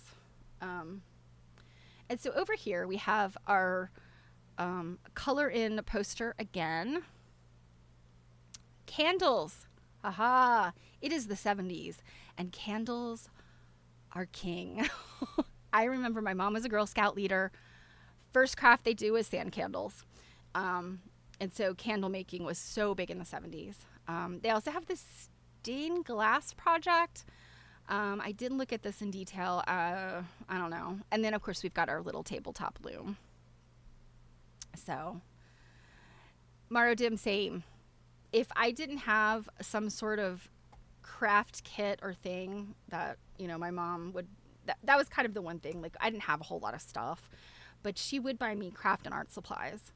And so, yeah, if I didn't have a craft and art supply, I would just go make something. I'd like go sneak and like steal a sheet of aluminum foil, and go rope off some toilet paper, and make stuff. So yeah, I was definitely one of those children as well. Okay, so let's get back to some actually meaty stuff. And here, when I told you at the top of the show, this is the awesome stuff that you can find in these catalogs that will help you determine what era you're looking at. And so you can see this is 1980. And I mean, this is the ubiquitous 1980s stuff, right? I mean, these cheater prints, these right here in the middle, this batch right here, and like this stuff right here, my mom had so much of it, and I have so much of it that I've just been kind of picking up and collecting as I go. You also notice down here, let me scoot this up a little bit. I keep forgetting I have the pen turned on. Okay. Down here you can see these, they're calling them broadcloth prints, quiltable or so flat. These are cheaters prints. And so you've got a Dresden plate. Some of these others I think are just supposed to look applique. And then you've got Sunbonnet Sue and Overall Sam or Fisherman Fred, whatever you want to call him. So yeah, and it's just already printed on there. So if you want a quilt, you can buy yardage and quilt it. And the applique or the piecing is already done for you. So I thought that was pretty cool. But yeah, like these, they basically have pictures of the very prints that that you might find on a quilt. This one was just another one. This is home deck fabric. But as I snagged this, I look what's up here in the corner. This I would die for. It's that like late 70s browns and rust color. And it's fabric for, oh no, this one is wallpaper covering. That's right. It's the fabric is a different one. This one's wallpaper.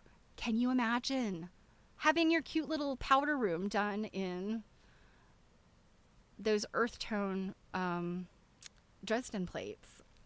That would be so cool. But yeah, I mean, how many bathrooms did I remember seeing when I was a kid with this, the bamboo print and like all that stuff. Okay. How are we doing on time here? Oh man, I have been going at it for a while. I was worried I would have not enough to show you guys, but alas, I probably have too much. Okay, here is another interesting one. Oh, whoops, wrong one. Come on, y'all. Here we go. That is a shower curtain. But does it not look like a beautiful, beautiful quilt? Right? This jumped out at me on the page, and I was like, oh, I have finally found a kit, a quilt kit or something. And I'm like, oh my gosh, it's a shower curtain, and it's printed like that. But wouldn't it be so amazing if this was like an actual quilt, right? Oh, you dreamed about Dresden plates. I love it. Oh, spooky, spooky. Yeah, but I mean, so we're not necessarily seeing the quilting supplies per se. We're definitely seeing here in the late 70s, definitely seeing the impact of lots of people learning how to quilt and making stuff. So, and this, I mean, they're elongated. I would say maybe that this one is kind of a trip around the world, even though, I mean, it's a pre-printed shower curtain, but that's kind of the gist of it. Yes, Druid, it is a sign that you should. Dresden plates are actually really fun. You can draft your own, and there's so many cool things you can do with them. And it's, I mean, you're learning some techniques in terms of applique, but it's not hardcore applique. You've got straight stitches, and they're super easy to do on a machine or by hand. So, yeah, good stuff.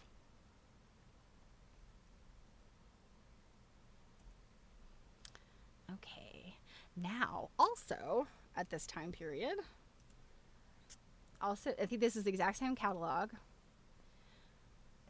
We have quilt frames, and like a bunch of them.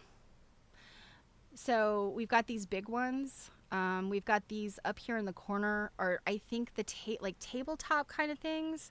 In some cases, I would see those more as like needlepoint, but still, I mean, you could use it for quilting. And then you have your giant floor models here. And then these are kind of look like, these say they're rug and embroidery frames. So they're literally like sitting up on your little legs. So, I thought that was so interesting. So like Pennies did carry these, and like a bunch of different options. So,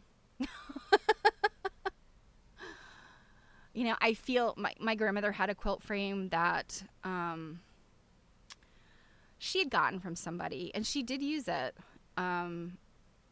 Not frequently, but she'd used it a couple times, and she tried to give it to me several times, and I was like, I don't have room for it. Like, nah.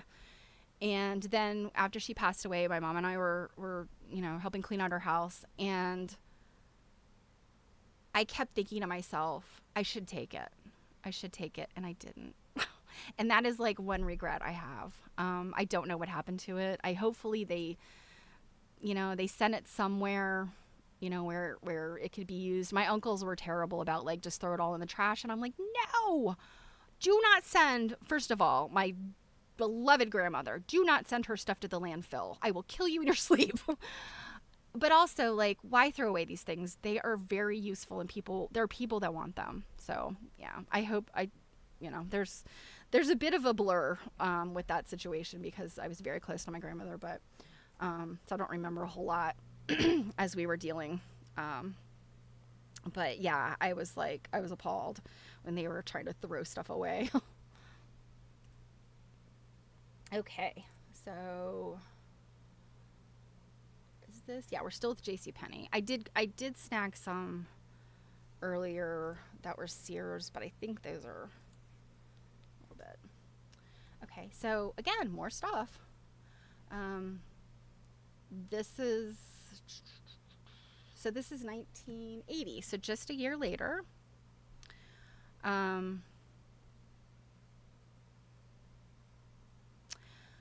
So, oh gosh, Mara Tim, I love that. She didn't own a canopy bed. She had one she cranked up to the ceiling. That's awesome. I have, of course I know about those and I've seen pictures of them, but I've never actually been in someone's home that had one of those. And for you guys, if you don't know what she's talking about, it's the frames, they're not set on legs. They're hung from the ceiling and you literally like can pull them up or, I guess there might be other ways, but generally they're pulleyed up to be up above your head or up above a bed or something when they're not in use, just to keep them out of the way. So yeah, Megan, maybe you can take your grandma's and rig it up in some way that it goes up in the ceiling. Yeah, even when they're broken down, they're still like big pieces of wood. And so, yeah. What else in here? Oh yeah, batting. Now we're seeing batting in the packaging. So like, ubiquitous. This is the 80s. Now check this fabric out.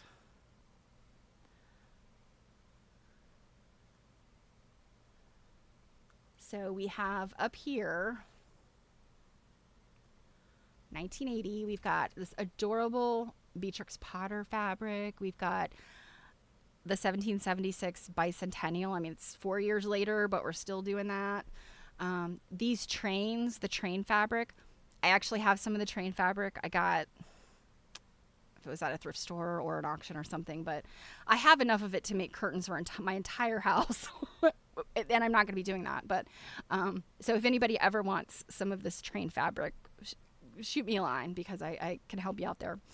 But the one thing that was going on very heavily in the 80s is home dec. People got so into home decorating. And, I guess it was popular also in the 50s, 60s, 70s. But there was this whole attitude of like, change everything and, decorate with this stuff. And these are, again, so very 1980s. And what I loved was this one, which is, I think, emulating a crazy quilt. Can you imagine a chair upholstered in that? Oh, I would die. Be fabulous. And then these cabbage roses, these like sort of border type prints. Obviously it is a callback to, these colonial revival ideas. Now, were they always like accurately reviving something that was colonial? No, they were not. Once you start, if you do a lot of research and you start to understand like what is a normal color or pattern or something for a particular time period, you can immediately see it when it's wrong. And I actually used to do a lot of historical costuming research and work. I actually made historical costumes. And it's so easy to see, like, look in, like, an old documentary or some other thing where people had to dress up and like how they got it wrong. And it sticks out really easily once you start looking at this stuff and getting to know it. So, so Peter Rabbit, yes, I had, my mom actually made me a I should have mentioned this earlier. My mom made me a hooked rug that was Peter Rabbit. And I think I have it. I think it is in storage in a closet. But it was round, and it was a kit from some place like this, some department store. And then there's the Holly Hobby stuff. I also had a bit of Holly Hobby stuff too. Home interiors. Yes, home interiors they were like a party type of thing, weren't they? Sort of like, you'd go to somebody's home interiors party and they would have this home decor stuff. If you've ever been in a house that has like a brass thing that looks like birds in flight, or 3 kittens crawling up the wall, I think that was home interiors stuff. Again, so ubiquitous. So let's see, what do I have next?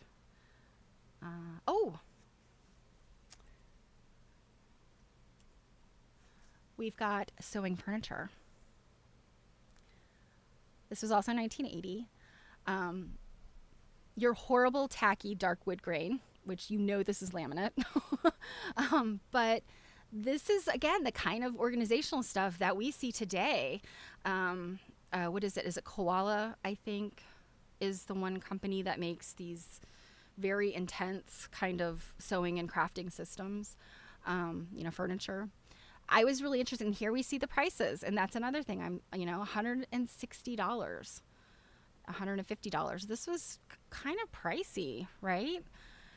Like at the time, I cannot see in 1980 my mom buying furniture that didn't come with the sewing machine.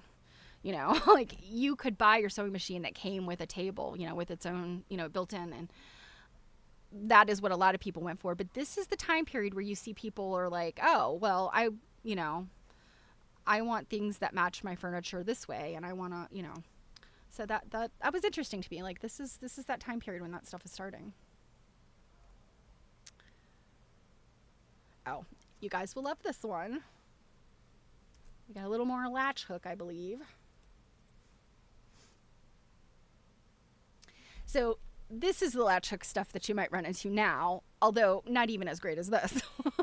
But oh my gosh, 1980, I was 7 years old, and I would have lost my mind for one of these Muppets latch hook things, or, Sylvester and Tweety Bird. Yes, it is Wonder Woman. So I guess this is all your DC comics. You got Wonder Woman, Superman, the Hulk, Batman, and Spider-Man, Sylvester and Tweety. You got another Superman down here. We got Holly Hobby. And then you got all of the Muppets up here. And the latch hook. So, yes, I too want the Muppets. I don't have time for another craft, but if I could convince somebody in my circle if I could find one of these kits, if I can get myself a Miss Piggy rug, oh my gosh, you guys. Also, this is one down here. Look at this little gnome.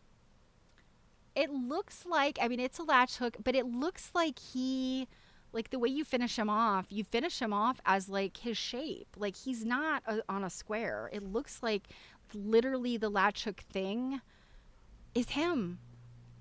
I loved that. How cute. I love it. Oh, and then this I forgot to mention, this bear rug. I've seen this kind of thing before made out of fur, but I've never seen a latch hook one. And they did it back then, apparently. Is this bear-shaped latch hook rug. I think that is absolutely adorable, too. So, I'm here for it. Okay. So, the Lego Muppets. Oh, I so love the Muppets, you guys. So I know not everyone here is a quilt nerd, but for those of you that are quilt nerds and are in the quilt nerd Discord, I posted a few. I think I posted a link to it. A few things that I took pictures of at this Jim Henson exhibit that's up now here in Maryland. And I mean, I got to go back because my last visit wasn't enough. I just love the Muppets and, Sesame Street, all the stuff. Love it so much. Super Grover. Super Grover was my absolute favorite. Ugh. Okay. We are now at the point in the show where I go off the rails. We have now reached the part where Stephanie got into some toys. So, first of all, guys, did you know that there was a Barbie McDonald's? I didn't know this. So this is 1983. I was 10 years old, so last week, thank you so much for coming. I hope to see you next time. I'm so glad that you're here and that you're part of this team now. And I'm glad that this is de-stressing, guys. Sometimes, this is fun. It's these fun little things you do to waste some time. I realize that we're using technology to waste time, but sometimes it is awesome to just literally find a thing like a catalog and just look through it, and it gives you ideas. So I always never consider it being wasting time. I consider this as jump-starting ideas. So I'm glad that I could hopefully de-stress you today, and I hope to see you soon. So, Barbie McDonald's. Yes, please. I did not know that they had this. And if I read the tiny little print well enough, I believe that, let me see if on my other screen I can read it to you. Okay. It says Barbie loves McDonald's. Barbie and her friends love eating at McDonald's restaurant. I'm sorry. Love eating at McDonald's. Restaurant has golden arches, orange roof, detachable fence with garden graphics, realistic serving counter, detachable table and grill, menu, one-piece table and seats. Accessories included 4 trays, a French fry grill, 2 cash registers, a soda fountain, 4 hamburgers and their boxes, 4 French fry packages, a spatula, 4 drinking glasses, a napkin dispenser, and you guys, a McDonald's hat. Ah! I'm assuming the McDonald's hat was for Barbie to wear, or a Barbie fast food worker to wear. It was not for the child, I don't think, but oh my gosh. Can you imagine? Tiny little McDonald's hamburger things. Ah! I just love it. Oh, yes. Oh, yes. Let's talk about the clown in a minute. So, also, this Barbie's Dream Pool. My friend had this. I coveted it so much. And her mom was mean because she made us play with it without anything in it. So this pool could hold water and your Barbie could go swim. But my mean mother of a friend would not let us put water in it. So, where's the fun? But I just remember thinking, oh, this thing is so cool. Above ground pool. Barbie's so cool. Also, 1983, we got the Princess Diana and Prince Charles dolls. Now, these, when I first glanced at these, I was like, oh my gosh, they made a Charles and Diana Barbies. These are not Barbies. These are some type of collectible dolls. I don't think they're Franklin Mint or anything, but whatever they are, whatever this company is, they made, Princess Di and Prince Charles. They also made these Glamour Gals, and there was a Glamour Gals cruise ship. Look at this. A Glamour Gals, whoever they are. cruise ship. Um, I was like, I would have died and gone to heaven if I had that thing. I loved little houses and things. So for there to be a full blown cruise ship was just like next level. And then finally, yes. So as a baby, I did actually have a very similar busy box, which again is, a thing that you were to give children that they could, I don't know if they make these things anymore. For all I know is they injure children. I don't know. But so that stood out to me when I flipped through this page, and then I saw this horror. So not only is this sort of like a creepy clown, which, yeah, clowns, ugh. But this thing allows the baby to play peekaboo with this awful, awful, awful clown. They pull this little, you can see the child has its hand on this little handle. They pull it, and the thing does this. Now, peekaboo, I'd say babies under a year old, they tend to like peekaboo. But your very own peekaboo clown, no, I'm sorry. I would not give this to a child. Now, my mom often yells at me because she's like, you know what? You and the clowns and all that. Yes, I know that it is a cultural thing to think that clowns are scary and creepy.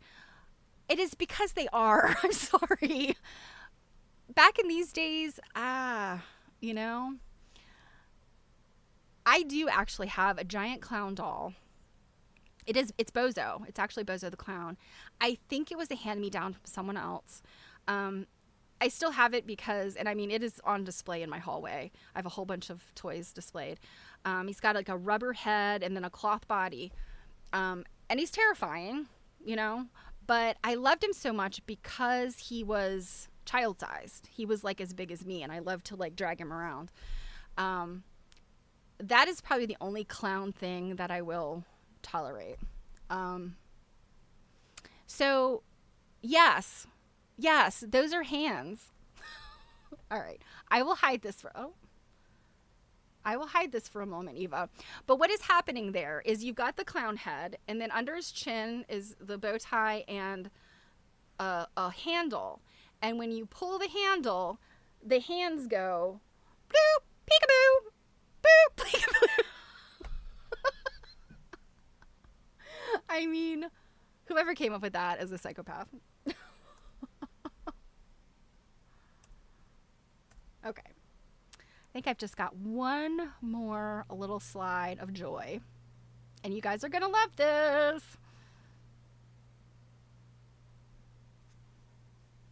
Well, first of all, let's do the sewing things because sewing. So I was excited to find the little children's sewing machines.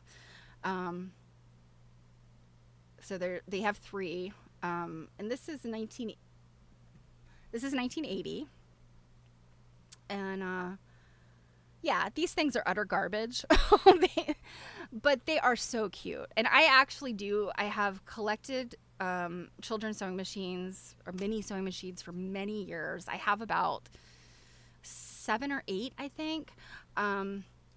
I prefer the ones the cute metal mid-century ones that are supposed to like really look like the machines. I have, I think, one that is kind of this era, but they're terrible. They don't really work, and typically you find them like. My mom actually had one when she was a child, and she still has it. And it was a little crank sewing machine, but the problem was like they could never find the needles that were supposed to go in it because they wouldn't take a regular sewing machine needle. There were like these special needles. The bobbin cases, or however it's set up with thread, breaks really easy.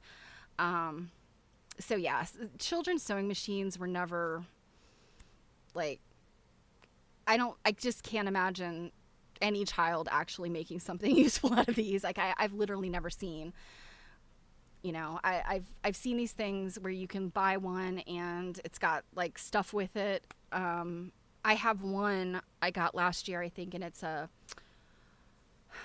copy of a Necchi sewing machine, which is like an Italian brand, Necchi, Necchi, I think. And it came as a kit. It was really cute. Oh, Yakamo, have such a great afternoon. Library, awesome. that's a great way to spend an afternoon with your kids. So thank you for coming. Mwah! But anyway, so what I was saying is the one that I have that I got last year, it had like patterns and a little pair of scissors and little fabrics and stuff that you can make a little doll outfit. It looks like the kid cut out the one pattern and it was like, F this, and never touched the thing again. So I think that's probably the experience a lot of kids had with these sewing machines. I worked at a Joann Fabrics very briefly, and people would come in and want to buy these, not these particularly, but those really low-end, like child-size machines. And I would say, please don't do that. Don't waste your money because they don't work well. Your child will become frustrated. You know, the child you're buying for will be frustrated. And if you truly have a child who wants to learn how to sew, invest a little bit of money in a proper electric machine and get them some lessons. Or hook up with one of those stores that has machines and teaches classes, because that is the better way to get children interested in sewing. This will make children never want to sew because these don't work very well. They're cute though. They are very cute. Okay. What you've been waiting for.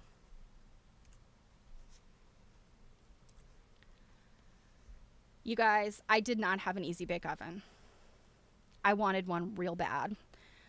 I had a friend who had an Easy Bake Oven, and we would make little cakes all the time. And so I, in my adulthood, learned that there was a Holly Hobby Easy Bake Oven. I found one on eBay. This has probably been, it's probably been a year ago. I was so close to buying it, and I had to stop myself because I was like, girl, you do not need this. Druid, you had the Holly Hobby oven? Ah! Seriously, it is the cutest freaking thing ever. I mean, this little cast iron stove. Now, the regular Easy Bake Oven, also cool as heck.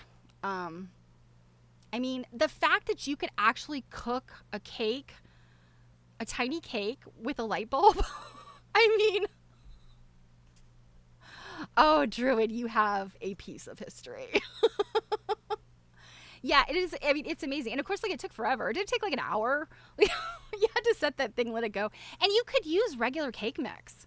You really, really actually could use regular cake mix, because that is what my friend and I did. I don't think you put the eggs and that stuff in it. You just mix it with water, but yeah. I never had one. I still want one. I think you could still buy them too. Okay. So that is your Holly Hobby for the day. This I just had to show because now this is Montgomery Ward's 1980. Check this out. So Montgomery Ward's, now they had Barbie, but they also had this off-brand stuff. And this is the Barbie head, but not. This is Color and Curl Candy. And she is obviously the Barbie knockoff, but Girlfriend came with hair dye. Not the Barbie head one did not. I actually had the Barbie head one. My grandparents, I was probably 7 or 8, I think. My grandparents got it for, so probably around this time period. When this was, so my grandparents did get it for me. It was totally not as exciting as I had hoped it would be.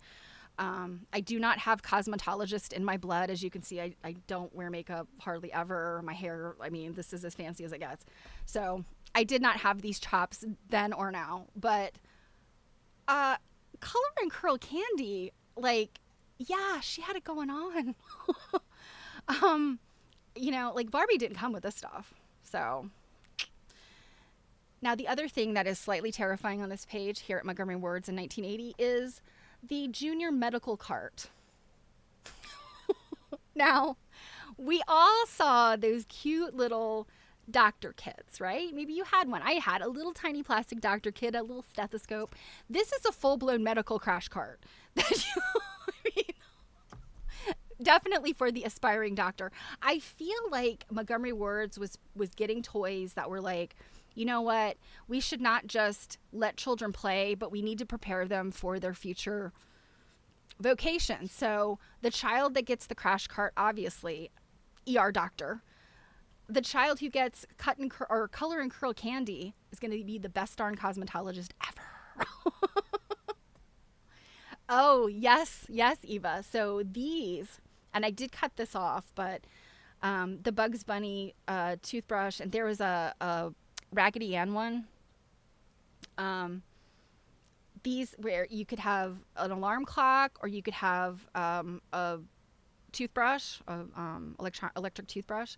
They were expensive. These things were like $20 or $30 in 1980. So yeah, and I know I've seen them before. Like I saw them here, and I don't know where. I mean, I didn't have this, but I was very surprised at how pricey these were. And I'm sorry I cut that off, but okay, we have a few more toys to look at. Just a few more. Okay.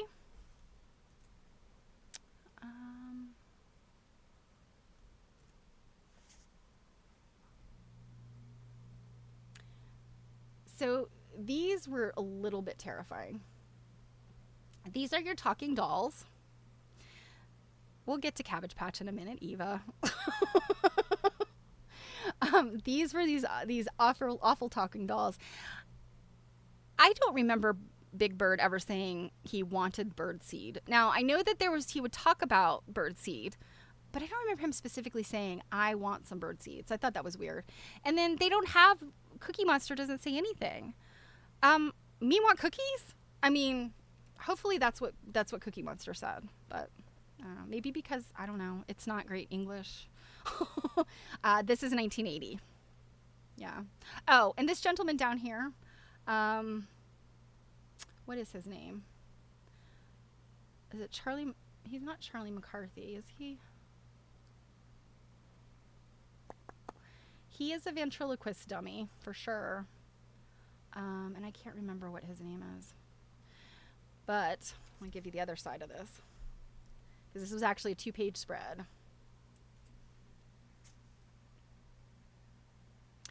Okay. This one's Charlie McCarthy. You guys, Miss Piggy. I had the Miss Piggy puppet. W.C. Fields. I think you're right. Yep. I think that is W.C. Fields.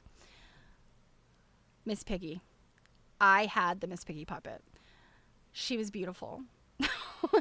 My parents lost her, or my mom lost her in a flood. Unfortunately, yeah, the basement flooded. Some toys were in storage. Bad things happen. To this day, I ache for my Miss Piggy puppet because she was so cool. I love Miss Piggy. She is my hero. So yes, you can see I'm trauma dumping now.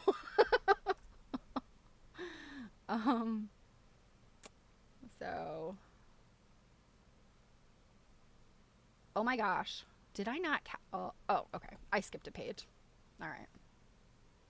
So this is the last two I will show you.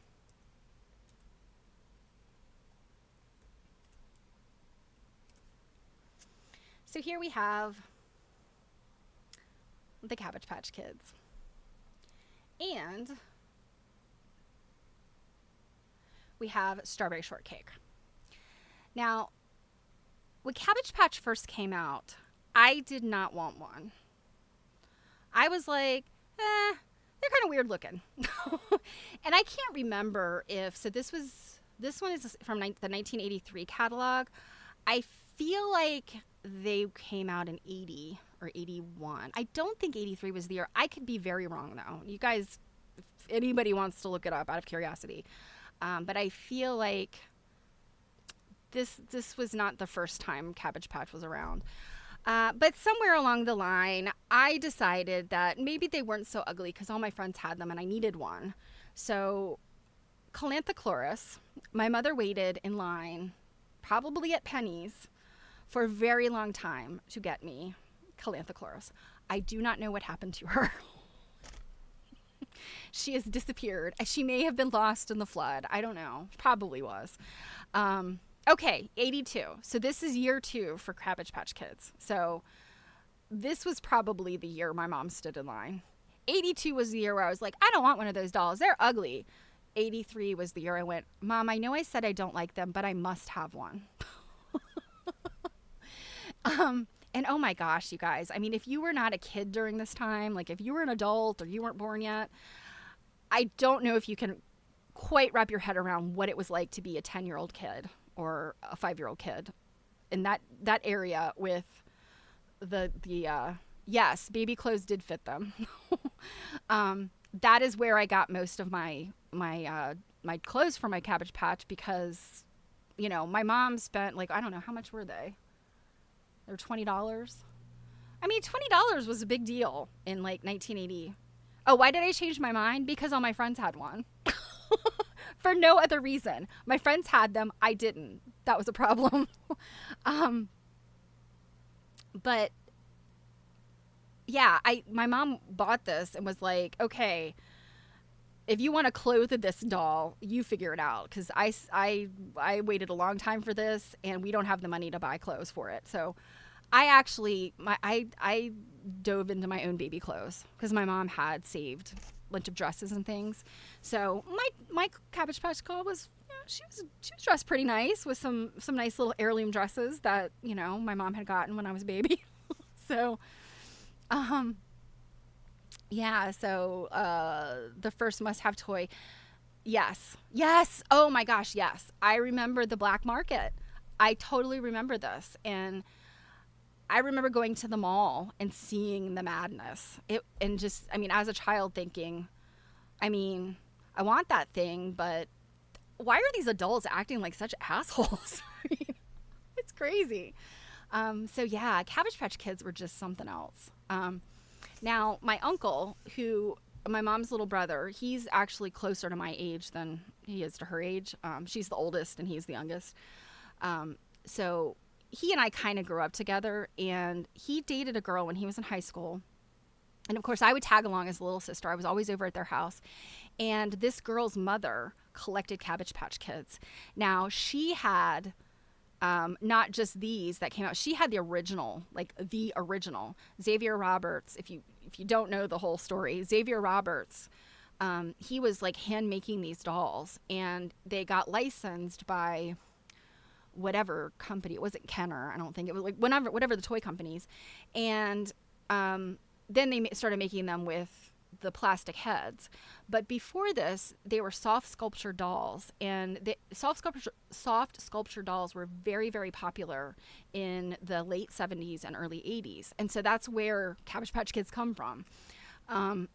There were a lot of doll makers around this time that were pissed off beyond belief because they made similar things.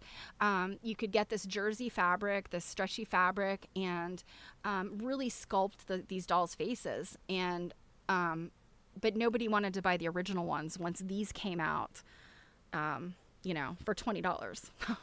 So, oh my goodness, the Cabbage Patch Hospital's still up and running. That's wild. I'm assuming Xavier Roberts is no longer with us. I mean, he was probably, and you know, there's also a lot of controversy, I think, over Xavier Roberts' period, I think. I don't know the whole story there, but yeah.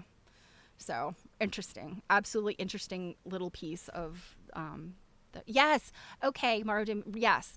Old pantyhose. That was one way they made them. My mom actually would make little ones, and you could make, like, you know, funky little faces by the way you stitch through the pantyhose, but also jersey, like, you know, stretchy jersey knit kind of fabric. Actually, one of my friend's mothers made soft sculpture dolls, and she was one of the people that was like super PO'd because she couldn't sell her dolls anymore. People wanted the Cabbage Patch Kids. So yeah. Okay, Eva, I was going to snag a picture of the Snoopy snow cone maker, and I didn't. So, wait a minute, what? He's only 67. Really? How is that possible? I mean, that would only make him like in his 20s when I was a kid. Wow. Was he really that young when he was making these? That's wild. Yeah. So yeah, those the soft ones, yeah. I think the women that made them, I mean, it was a cottage industry. Um, so yeah, and I feel like when people, if you find them now, you find these dolls now, um, and honestly, I haven't seen them in a long time. Like, they're not something that I run into, say, in a thrift store. I'm trying to think. I've seen them like a doll collections, like when, like an estate sale, you'll see like some of them in a doll collection. But some of them could be very, very detailed. And I actually have seen anatomically correct ones, which is kind of creepy and weird, but like it is amazing what you can do like with dolls and the doll making process. I mean, that's like a whole subject that's fascinating to me. So, and last but not least, let us talk about strawberry shortcake. Um, okay, so millionaire by 26. Okay, so he was, I guess, he was in his early 20s when he got into this. Huh. I'm gonna have to look at that Wikipedia. Okay, Wicked Cool Toys. Yeah, I've heard of them. Yeah. Okay, but let us look at Strawberry. So I did have a strawberry shortcake doll, and I had one of her friends, and I think it was like Blueberry Muffin or something was her friend. Blueberry Muffin is not on this page. At first I thought this was her, this one right here.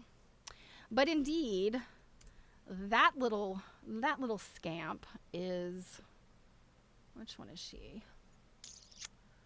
She's Crêpe Suzette. So she is Crêpe Suzette. She is the French one, and her little dog is named like Eclair. Oh, Blueberry Muffin. Was it Blueberry Muffin the boy? Yeah, I don't know. But yeah, apparently there was a villain. I never knew about the villain. Pupcake. No, this one is definitely called Eclair. Like Pupcake was a different dog. And that's the beautiful thing about these. They had such cute little names and things. These doll babies, like here at the bottom, I remember those. I didn't have one, but I remember seeing them in the store and being like, oh, Strawberry had a baby. And they all had these different like cutesy names. But this one is called Mint. Is it Mint Tulip or something like that? I mean, they were obviously plays on words. So I don't know. I feel like strawberry shortcake has got something. There's some strawberry shortcake in the air here. I feel like I might have to plagiarize some of the names and create something. I don't know what it is. I don't know yet. It's going to come one day. But anyway, so yeah, I never had any of the accessories like this berry house. I don't ever even remember seeing those. So, I don't know, maybe these were regional or this is 83. So maybe at this point I wasn't into strawberry shortcake anymore. I don't know. I don't remember. But, yeah, I mean, the stuff is not only weird, but also like kind of cool. Look at this guy. He's like a worm that she could ride on. Like, I don't remember that at all. So, yeah. Well, that I think is going to do it. Let me see if I can zoom in to see one of these names. Okay, yes. So, this little gal here in the green, she is Mint Tulip, and her little duck is named Marsh Mallard. Marsh Mallard.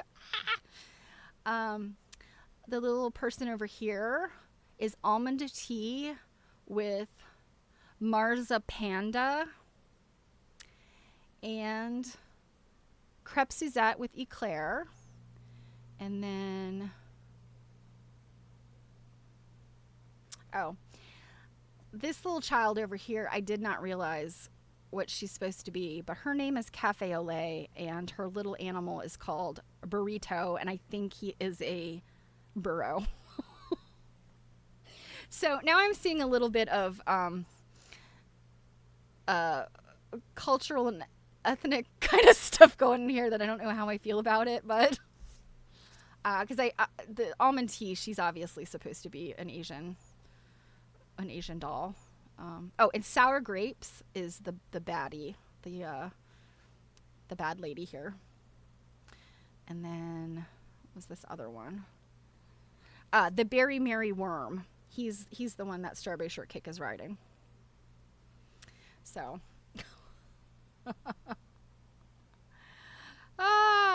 too much. Well, I hope you guys have enjoyed that. I just realized that I'm not sure whether the chat was ever showing on the screen. It was supposed to be. It was for I did a Ever Late Night, so I'll have to go back and look and see. I think it probably didn't. Oh gosh, Cabbage Patch Cross Stitch. Yeah, you know, honestly, Cabbage Patch, and even Strawberry Shortcake, and even today, I see Strawberry Shortcake stuff today. Yeah, there. I mean, everything, bed sheets and clothing, and you know, craft kits, like all kinds of stuff. So, yeah, for sure. Okay.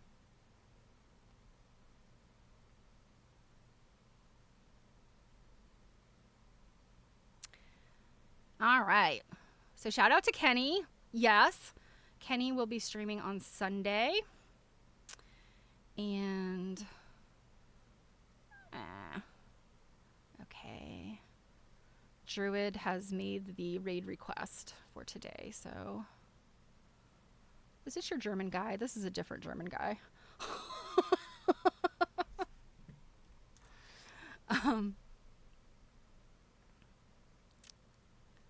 Let's see. Colors are off. You need to change the okay. Cool. Thank you, Eva. All right. So yes, Kenny's streaming Sunday at 7 Eastern. I will be back on Monday at 2 p.m. Eastern.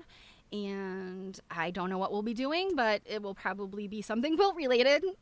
So you guys have an awesome, awesome Friday and weekend.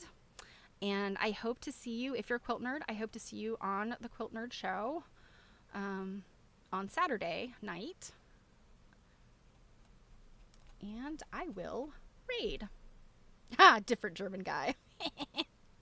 Well, I hope you guys had fun today. And I hope that just a little bit of stupid, pointless catalog looking was fun. So, all right. I will see you guys later. I am going to raid and run. So, mwah! Thank you so much, all of you, for your support, for your subscriptions, for gifting subscriptions. Kenny, you're so wonderful. I can't be mad at you. All right, guys. Take care. And I love you bunches.